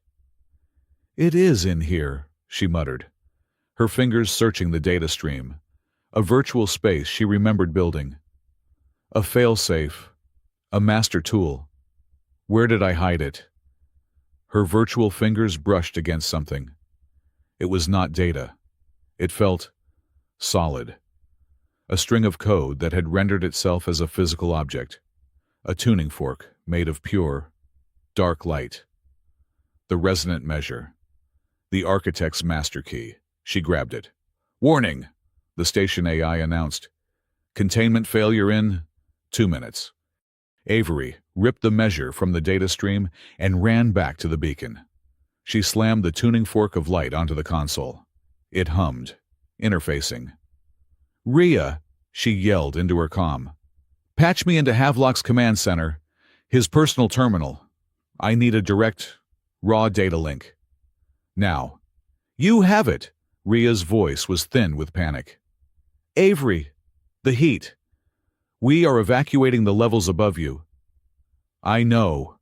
Avery's fingers flew across the new interface. She found the signal Havelock was using to bypass her, the raw, hateful frequency of Chord Omega. With the resonant measure, she did not just block it, she caught it. The dark energy streamed into the measure, which began to vibrate violently. Avery grimaced, using her will to bend the frequency. She was tuning it, sharpening it, reversing its polarity. "You like my song, Director," she whispered to the empty air, her eyes fixed on the countdown. "Have it back." She pushed the signal. All the dark, chaotic energy of Chord Omega, amplified by the beacon, focused by the measure, screamed back up the line, directly into Havelock's private command node, high above them, in the station's command center. Director Havelock was frantically trying to override the external locks Rhea had put in place. He was surrounded by a few loyal Pale Kite guards. "Fire! Damn you!" he yelled at his console. "Override her, dump the plasma." Suddenly, his console exploded, not with fire, but with a shower of silent, violet light. The reversed null melody, the song of silence, hit his systems, all of his systems. His lights went out. His comms went dead. His life support monitors flatlined. The console in front of him froze. The plasma dump command stuck in a permanent, aborted loop. "Warning," the station AI announced, its voice suddenly calm. "Overload sequence. Cancelled. Heat sink stabilizing. Core temperature returning to nominal." Havelock stared at his dead console. He hammered it with his fist. No. He was trapped. Alive. But completely. utterly paralyzed. His own weapon, his own cord, had been turned against him, silencing his technology, just as he had tried to silence the station. In the core, Avery slumped against the console, her legs giving out. She was breathing in great, shuddering gasps. The red lights faded, replaced by normal, white operational light. It was over. She had him. He was alive, neutralized, trapped in his own command center. The rage was still there, a hot, bitter coal in her stomach. Vengeance. It would be so easy. A single data spike, a focused plasma pulse just to his command chair. She could kill him, right now, for her team, for the horizon. She looked over. Nira had stopped humming and was watching her. The child's large, dark eyes, filled with terror, and exhaustion, and trust. She looked at Arya, still trapped in the containment field, her hope fading, replaced by confusion. Avery closed her eyes. Justice, not vengeance. She opened her comm. Rhea, I have him. He is locked in. The overload is stopped. He is disarmed. Avery, how? Rhea's voice was a whisper of awe. I sent his package back to him, Avery said. But, Rhea, when I pushed the signal back, I got into his private logs, his unencrypted personal logs. I have everything. His comm logs with Helix Dawn, his payment receipts, his private audio journal, gloating about the horizon. Avery, Rhea said, understanding. What are you? He wanted to broadcast his piece to the station, Avery said, her voice shaking, but firm. He deserves to be heard. Put it on every screen. Rhea, let them hear the real Director Havelock. Avery hit play, across Port Halo, on every monitor, in every bar, in every habitat. Havelock's voice, the audio recording from minutes ago, blared. Helix Dawn is paying a fortune for this live demonstration. Port Halo is just the showroom. They were acceptable losses, stone, just as these civilians are. A small, necessary price to pay for a new era of galactic stability. It was a full confession, undeniable. The entire station heard its director, in his own voice, confessing to terrorism, betrayal, and mass murder, all for profit. The silence that followed was heavier and more profound than any song Havelock could have ever engineered. Avery walked to the resonance chamber. Her legs felt like lead. She raised the architect's beacon. With a simple, clean command, she canceled the containment field.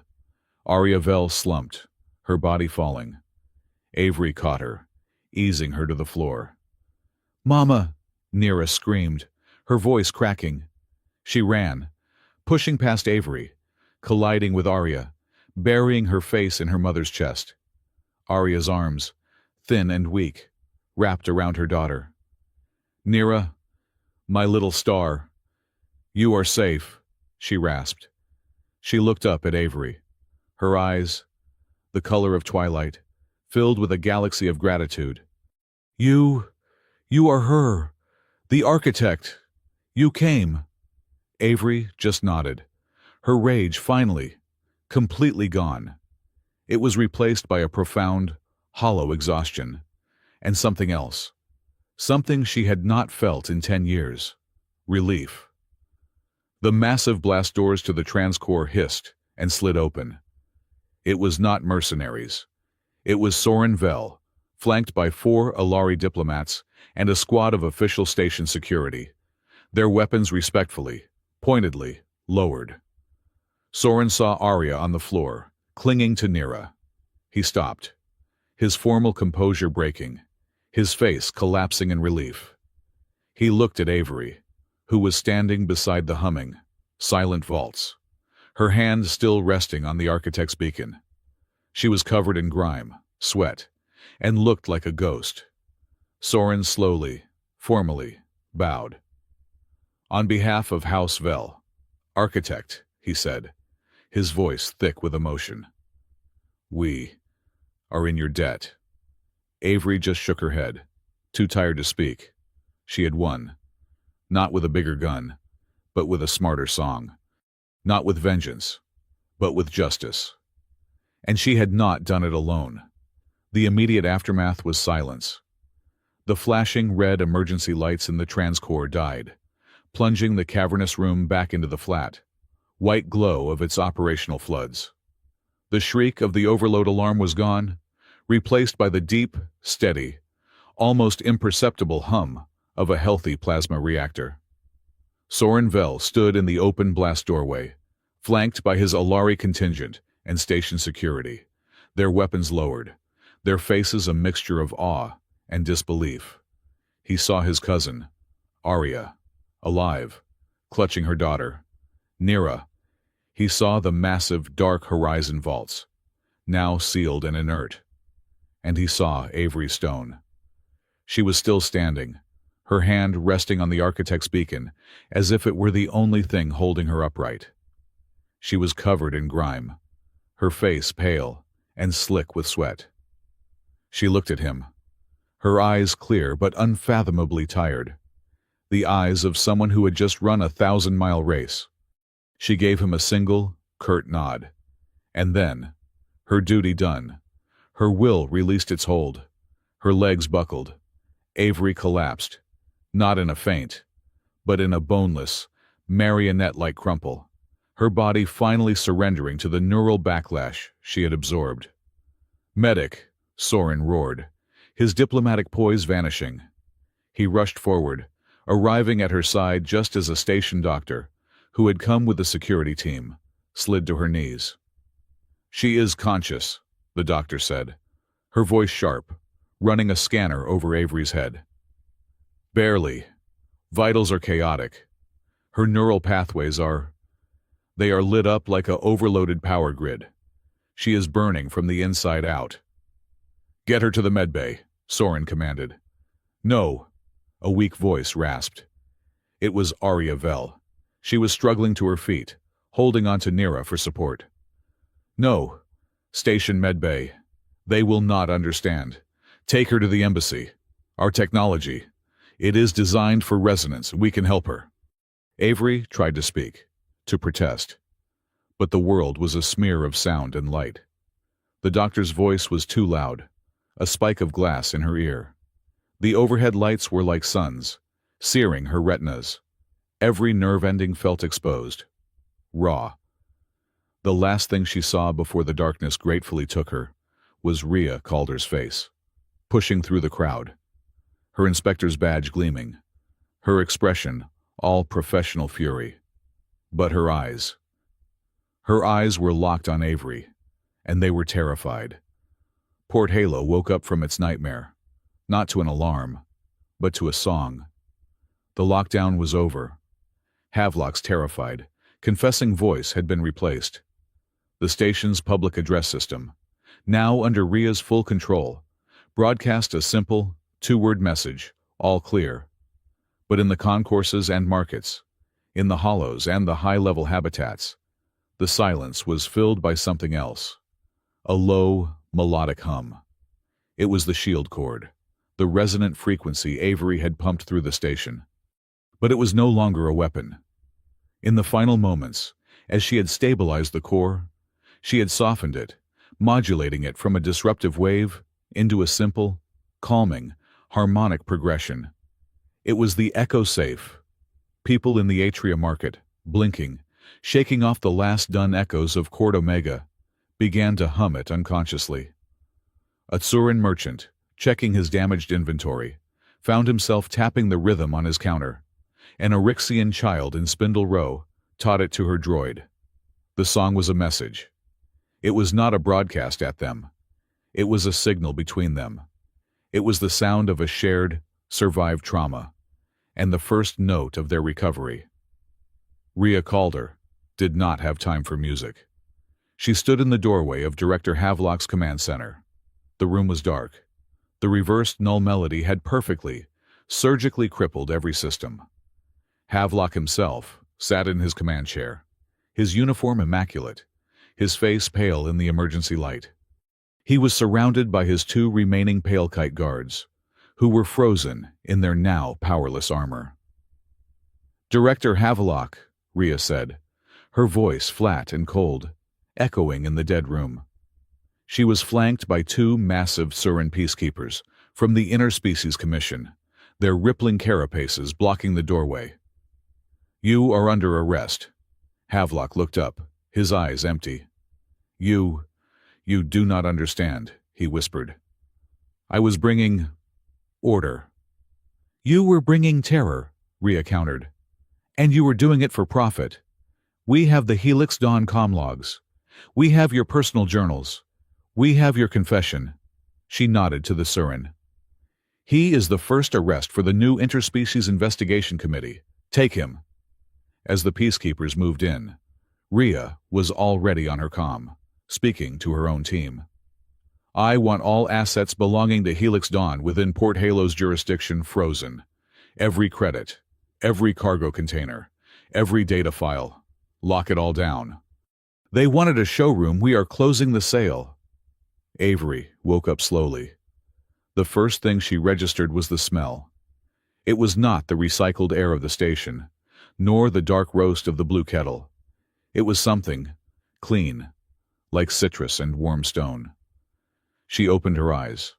The light was soft, filtered through what looked like spun crystal screens. The room was simple, elegant, the walls curved and seamless. Alari design. She was in the embassy. A low, resonant hum pulsed in the air, a background note that seemed to settle her nerves rather than grate on them. "You are awake." Avery turned her head. It felt like moving a lead weight. Arya Vel sat in a simple chair near the bed. She looked frail, but her inner luminescence had returned, a soft, twilight glow. "How long?" Avery rasped. Her throat was dry. 2 days, Arya said. She gestured to a cup of water, and Avery gratefully sipped it. "You were not just exhausted. You were neurally shattered. You took the full, unfiltered backlash of Court Omega, and then the feedback from your own counterwave. The doctor said it is a miracle your cognitive functions are intact." "My team," Avery said. A flash of the old memory, the empty faces, hitting her. "They are gone," Arya said, her voice gentle but firm. "But you are not. You built a shield for this entire station, architect, but you stood directly behind it and took all the shrapnel yourself." Avery tried to push herself up, a lifetime of military habit screaming at her to be on her feet. "I have to. The array. Havelock." "Havelock is in an interspecies holding cell.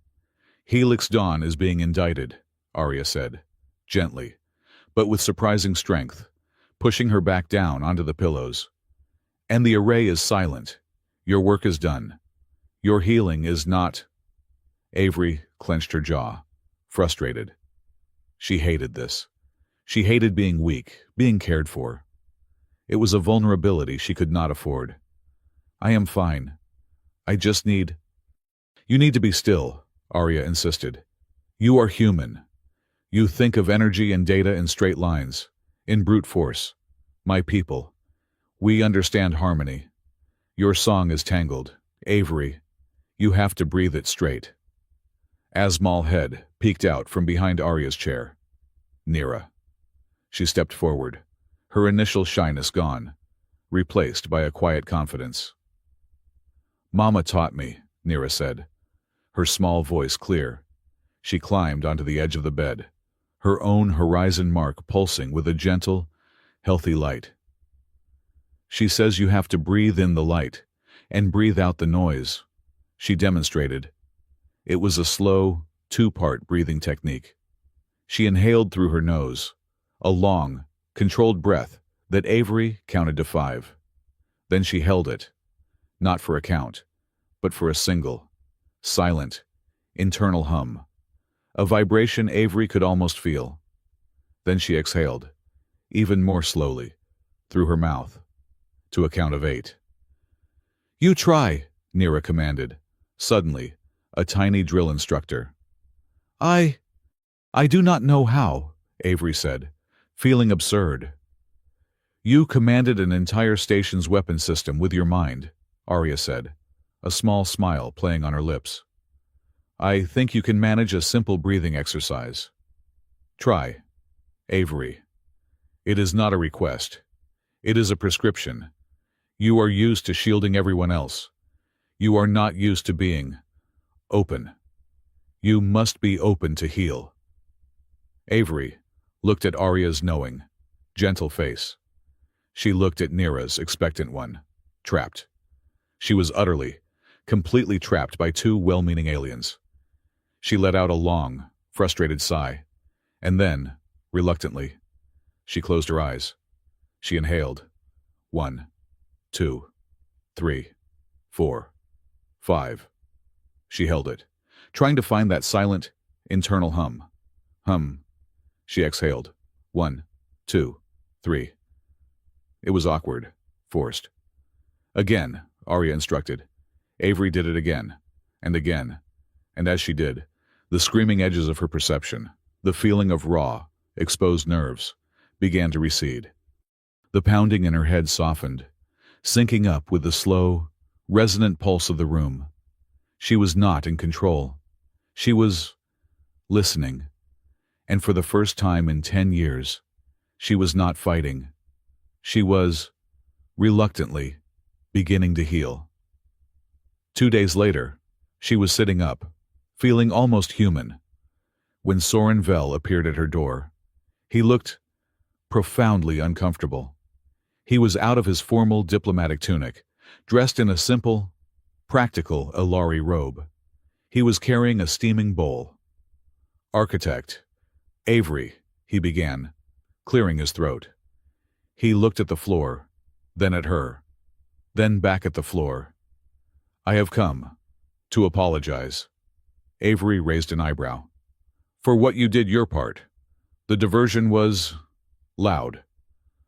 For my initial assessment, Soren said, his skin flushing a faint, rosy color. When we first met, I saw a human veteran, and I saw the terrorist Havelock wanted me to see. I did not see the truth. My prejudice blinded me, on behalf of my house and myself. I am deeply sorry. Avery looked at the bowl he was holding. It was a strange, murky green, and it smelled pungent. What is that? Soren's flush deepened. A Lari seaweed soup, he said stiffly. It is a traditional get-well gesture. Avery leaned in and sniffed it. Her nose wrinkled. It smells absolutely terrible. Soren actually winced. Yes, I am a terrible cook. My apologies for that, as well. It seems my talents lie in protocol, not broth. He set the bowl down, looking defeated. Then a small, genuine smile touched his lips. But if you ever find yourself in need of someone to make truly awful Ilari seaweed soup, I will volunteer. Avery looked at his earnest, embarrassed face, and a sound surprised her. A laugh. It was rusty, quiet, and out of practice, but it was real. Fine, she said, her own lips twitching. But only if you wash the pot. He laughed, a wave of relief washing over his face. It is a deal, architect. The station was in flux. Rhea Calder, by unanimous provisional vote, was now interim director Calder. Her first official act was to convene an emergency council on the future of the Horizon Array. Avery walked into the council chamber. She was not in her barista tunic, nor the Ilari robes. She wore her old, gray military fatigues. They were clean, pressed, and stark. She had not come as a hero. She had come as the architect, on her left wrist. The horizon mark was visible for all to see. She stood before a council of Ilari, Tsuren, Eryxian, and human representatives. The array is a weapon, Avery said, her voice clear, her neural static finally gone. It echoed in the silent chamber. I built it. It was my greatest achievement, and my most profound failure. It cannot be destroyed. Its code is woven into the station's core, but it can be chained. She laid out the plan. She, as the architect, would perform the final, permanent seal. All offensive capabilities, the null melody, chord omega, and all their variants would be permanently erased. The code itself would be wiped. Only the defensive and rescue frequencies will remain, she explained. The shield cord, for disarming technological threats, and the echo safe, for broadcasting calm and coordinating rescues. The weapon will become a shield. An old Orixian matriarch, Io, who had been invited as a community representative, grunted. A fine shield. But who holds the key? Architect one person with that much power. We have seen how that ends. She is right, Avery said. I will not be that person. The new lock will be communal. She looked at the council. It will require 3 signatures to activate, all at once. One from the head of civilian authority. She nodded at Rhea, who nodded back, her face grim and determined. One from the Alari delegation, Avery continued. As guardians of the symbiotic resonant code, Soren bowed his head. And one, she finished, looking directly at Io. From the community, a representative chosen by the people of the lower levels, from the hollows. Io's 3 eyes blinked, surprised. A slow, grinding smile spread across her face.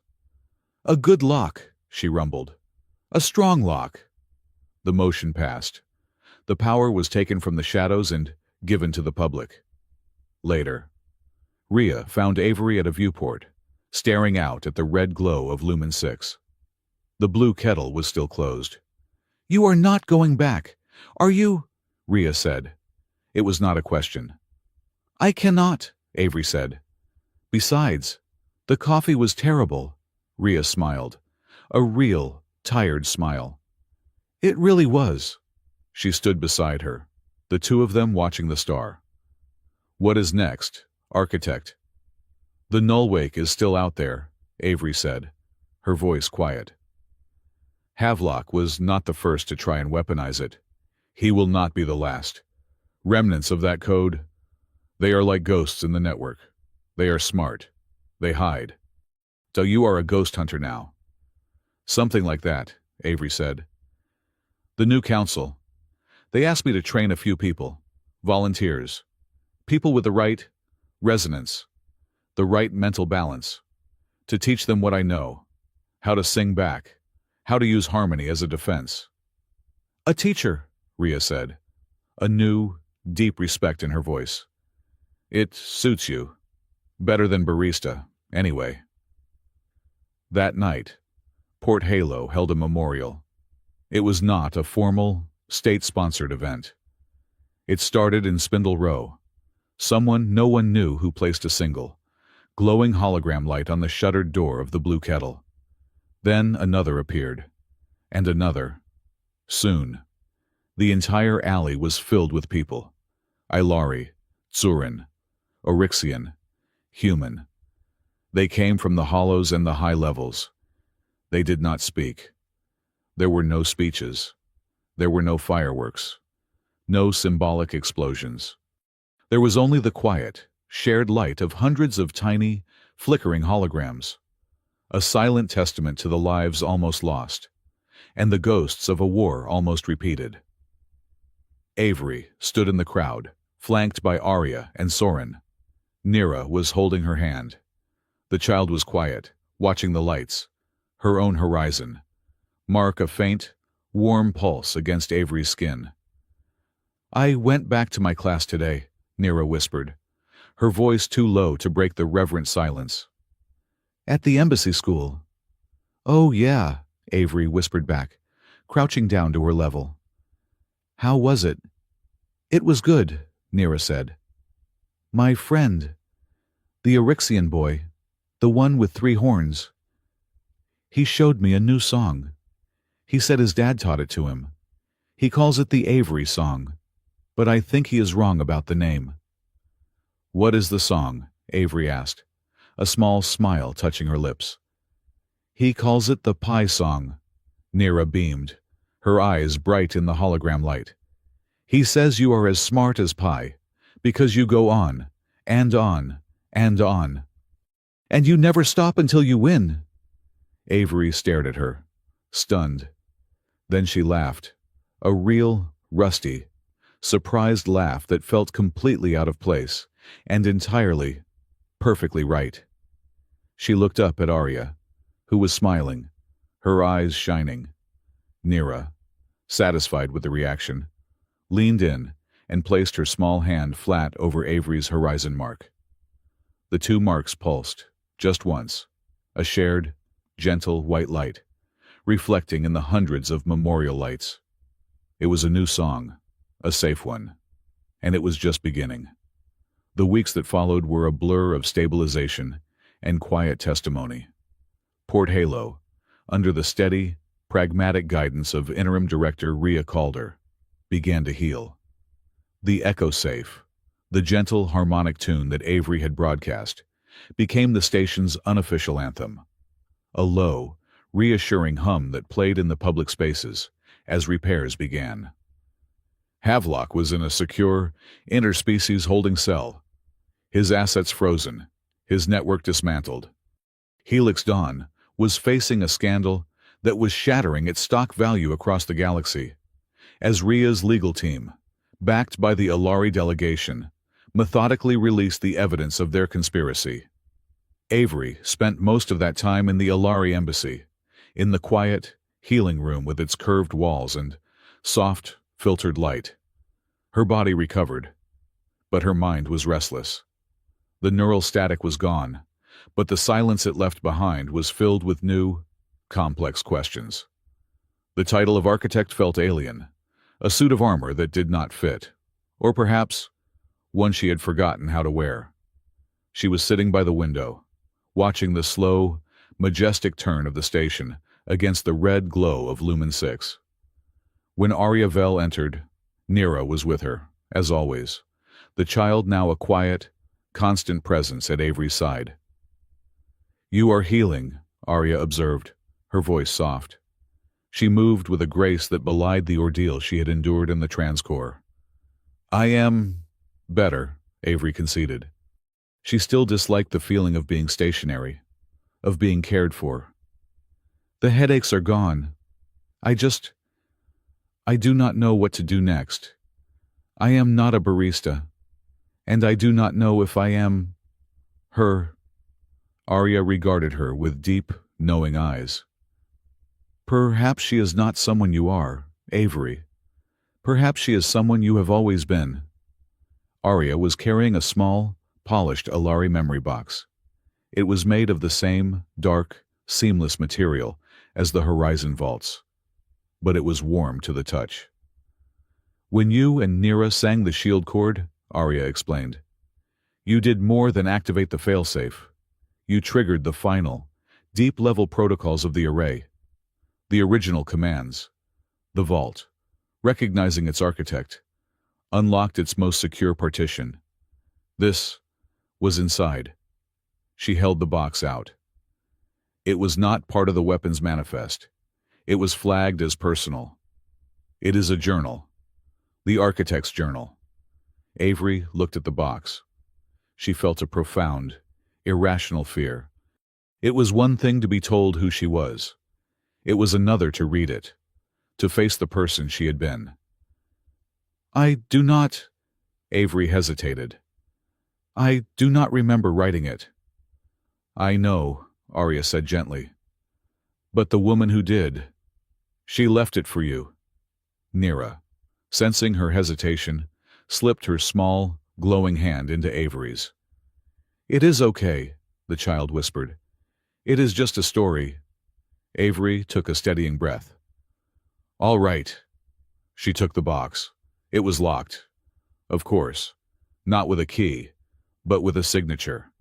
Avery placed her left palm on the surface. The horizon mark on her wrist flared, the 12 crystals pulsing. The box chimed, a soft, 3-note chord, and opened. Inside, there was no paper. There was only a single, teardrop-shaped data crystal. Avery picked it up and slotted it into the Alari data port built into the wall. A holographic image shimmered to life in the center of the room. It was not a text file. It was a log. A face appeared, suspended in the soft light. Avery's face. But it was younger, sharper. Her hair was short, severe, military. Her eyes were bright, arrogant, brilliant, and burning with an intensity she had not seen in a mirror in 10 years. The woman in the hologram wore a lab coat over a military uniform, and she looked exhausted, excited, and utterly, dangerously confident. "Log entry, day 1, the holographic woman said. Her voice was Avery's, but it was cleaner, faster, brimming with impatience and genius. "Project Horizon is officially greenlit. They are calling me architect. I suppose it fits. The military wants a song to silence the null wake. A perfect, weaponized harmonic. I will give it to them. The null melody is theoretically beautiful. A perfect, clean equation of silence." The image flickered. "Log entry, day 74. The simulations are problematic. The null melody works too well. The resonance feedback is unstable. It is a hammer, and they are asking me to use it in a room full of glass. I cannot. I will not. Build only this. If this is my symphony, it needs a second movement, a counterpoint, a shield chord, something that defends, that protects, something that sings back." Avery stared, her heart hammering. The woman in the log looked away, as if arguing with someone in the room. "No, I will not put it in the main report. They do not need to know. The shield cord is my insurance policy, the failsafe. Only I will have the key." The log skipped. The woman looked older, more tired. "Log entry, day 400. It is done. The array is magnificent and terrifying. I am embedding my signature, my biological key, into the core, the horizon mark. 12 crystals for the 12 members of my team. A comet's tail for the journey.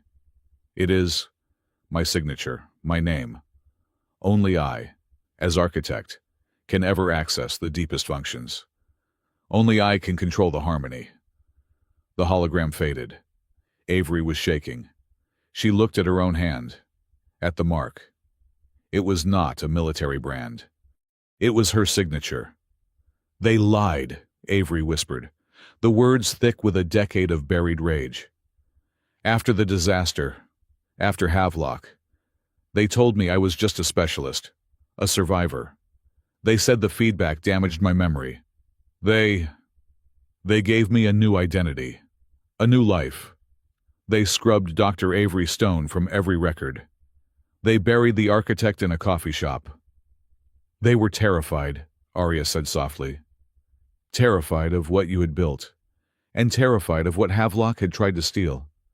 It was easier to bury you than to explain you." Avery sank into the chair, the weight of the revelation crushing her. Her entire life, her minimalist existence, her avoidance of veterans. It had all been a construct, a cage built around a memory she did not even know she had. She looked at Nira. "But you, the mark, if I was the only one." Arya knelt beside her, her expression one of profound, shared gravity. This is the other half of the story. Avery. The part your journal could not tell you." Arya took a deep breath. "After the Horizon disaster, my people, the Alari, we acquired the fragmented data logs. We saw what Havelock did, but we also saw what you built, the shield cord. We saw its beauty. We were We were in awe. I was a young engineer, a specialist in bioharmonics. I made your work my life study. I had theories, Avery murmured, the memories ghosting at the edge of her mind. A symbiotic key, an organic component to stabilize the resonance. I never had time to build it. You did not have to, Arya said, her voice thick with emotion. It found us. Arya looked at Nira, her hand stroking the child's hair. 10 years ago, a refugee convoy was attacked by pirates near the edge of Alari space. There was one survivor, a life pod. Inside was Nira, a baby. She was a biological impossibility, a hybrid, human and Alari. We do not know how. We do not know who her parents were. She was alone. Avery stared at the child, who was listening with a quiet seriousness. She was sick, Arya continued. Her hybrid biology, her neural resonance was chaotic. It was tearing her apart.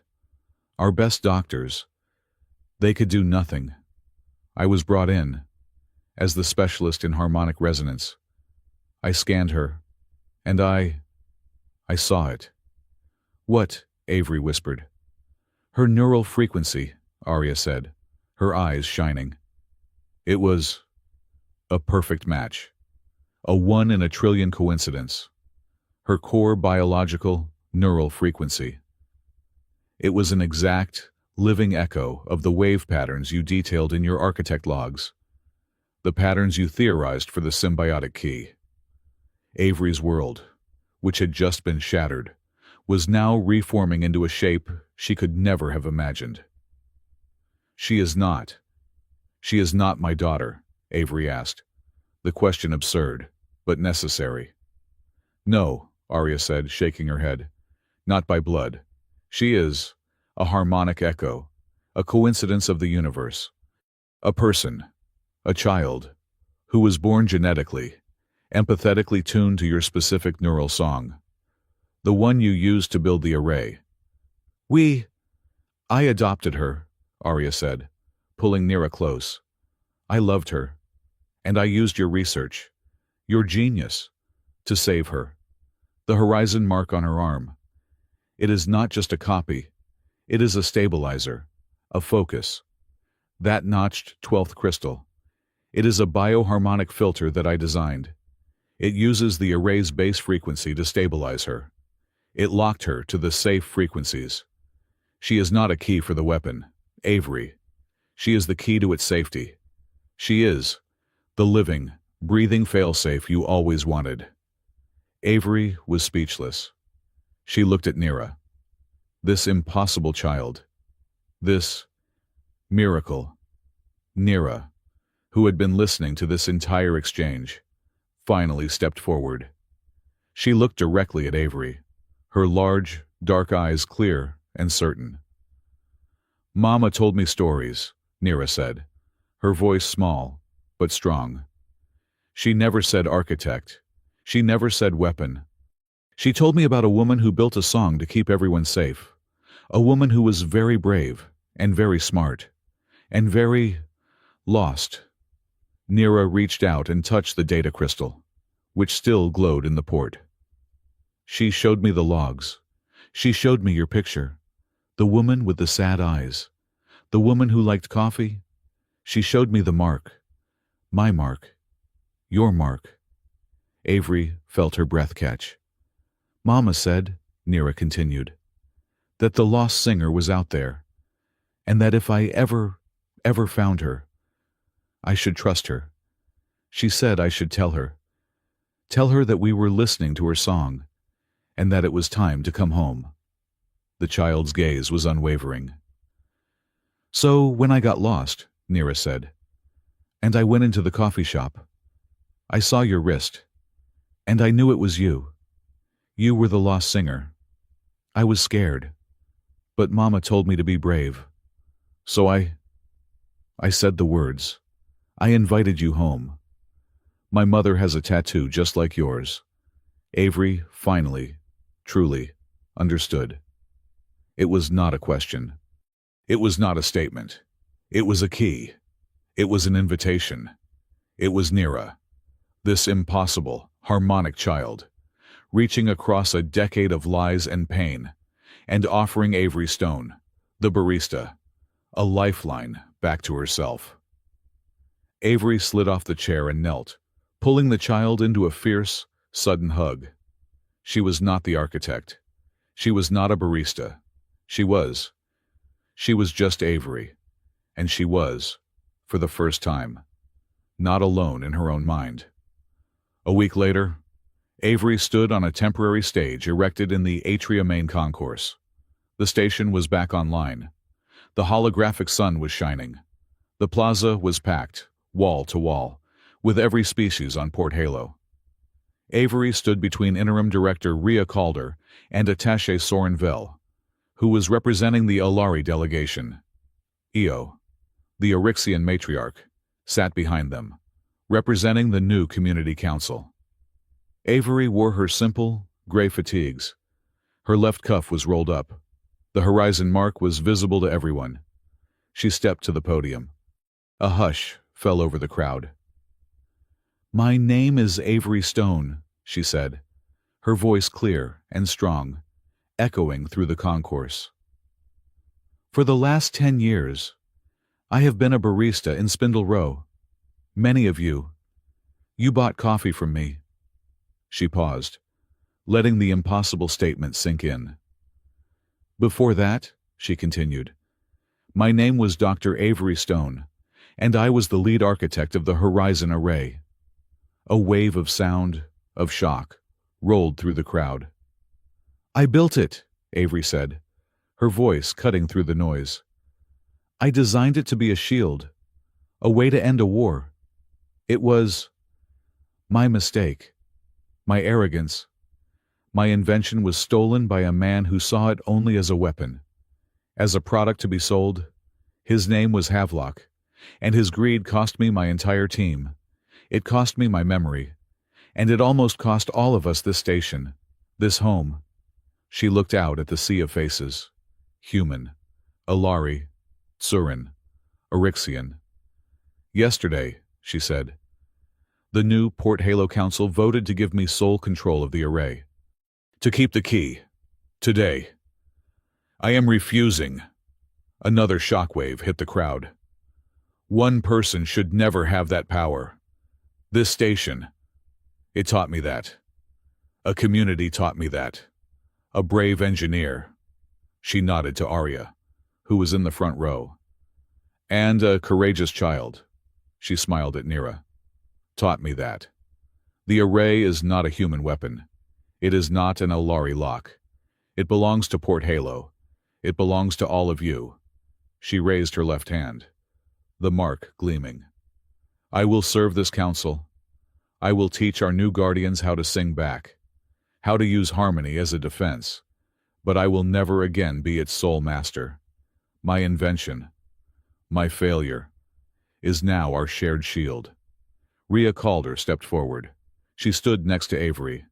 In a gesture of profound, public trust, she took Avery's right hand, the one without the mark, a partnership, for all the station to see. Soren Vell stepped forward on Avery's other side. He did not applaud. He did not speak. He faced Avery, and he offered the deep, formal Alari bow of absolute respect, a promise of his people's commitment to protect this new, shared future. Avery looked back at the crowd, her eyes finding Nira's. "We, humanity, we are not great because of the weapons we build," Avery said, her voice thick with a new, hard-won conviction. "We are not great because of the wars we win. We are great because we know how to fix our mistakes, and because we know, when it matters, how to protect each other." For a moment, there was absolute silence. Then, a single, low note. An Eryxian in the crowd. He began to hum, the echo safe. Another joined in. then an Eleri, then a human. Soon. The entire concourse was filled with the sound, a massive, swelling chorus of the station's new, safe song. Avery stepped down from the podium, Ria's hand still in hers. She was immediately surrounded, not by a mob, but by people. People reaching out, people saying thank you. She found Nira, who launched herself into Avery's arms. Avery lifted her up, her heart, so long buried, finally, achingly full. Nira, her small face bright with a smile, reached out and placed her palm flat against Avery's left wrist. The two horizon marks met, the circle of 12 crystals on Avery's arm, and the circle with the notched crystal on Nira's. They pulsed. Once. A single, shared, brilliant, and gentle white light washing over them both. The station hummed. The red star, Lumen 6, burned in the viewport above, and Port Halo, a tiny island of noise and hope, sang its new song, a song of memory, a song without fear.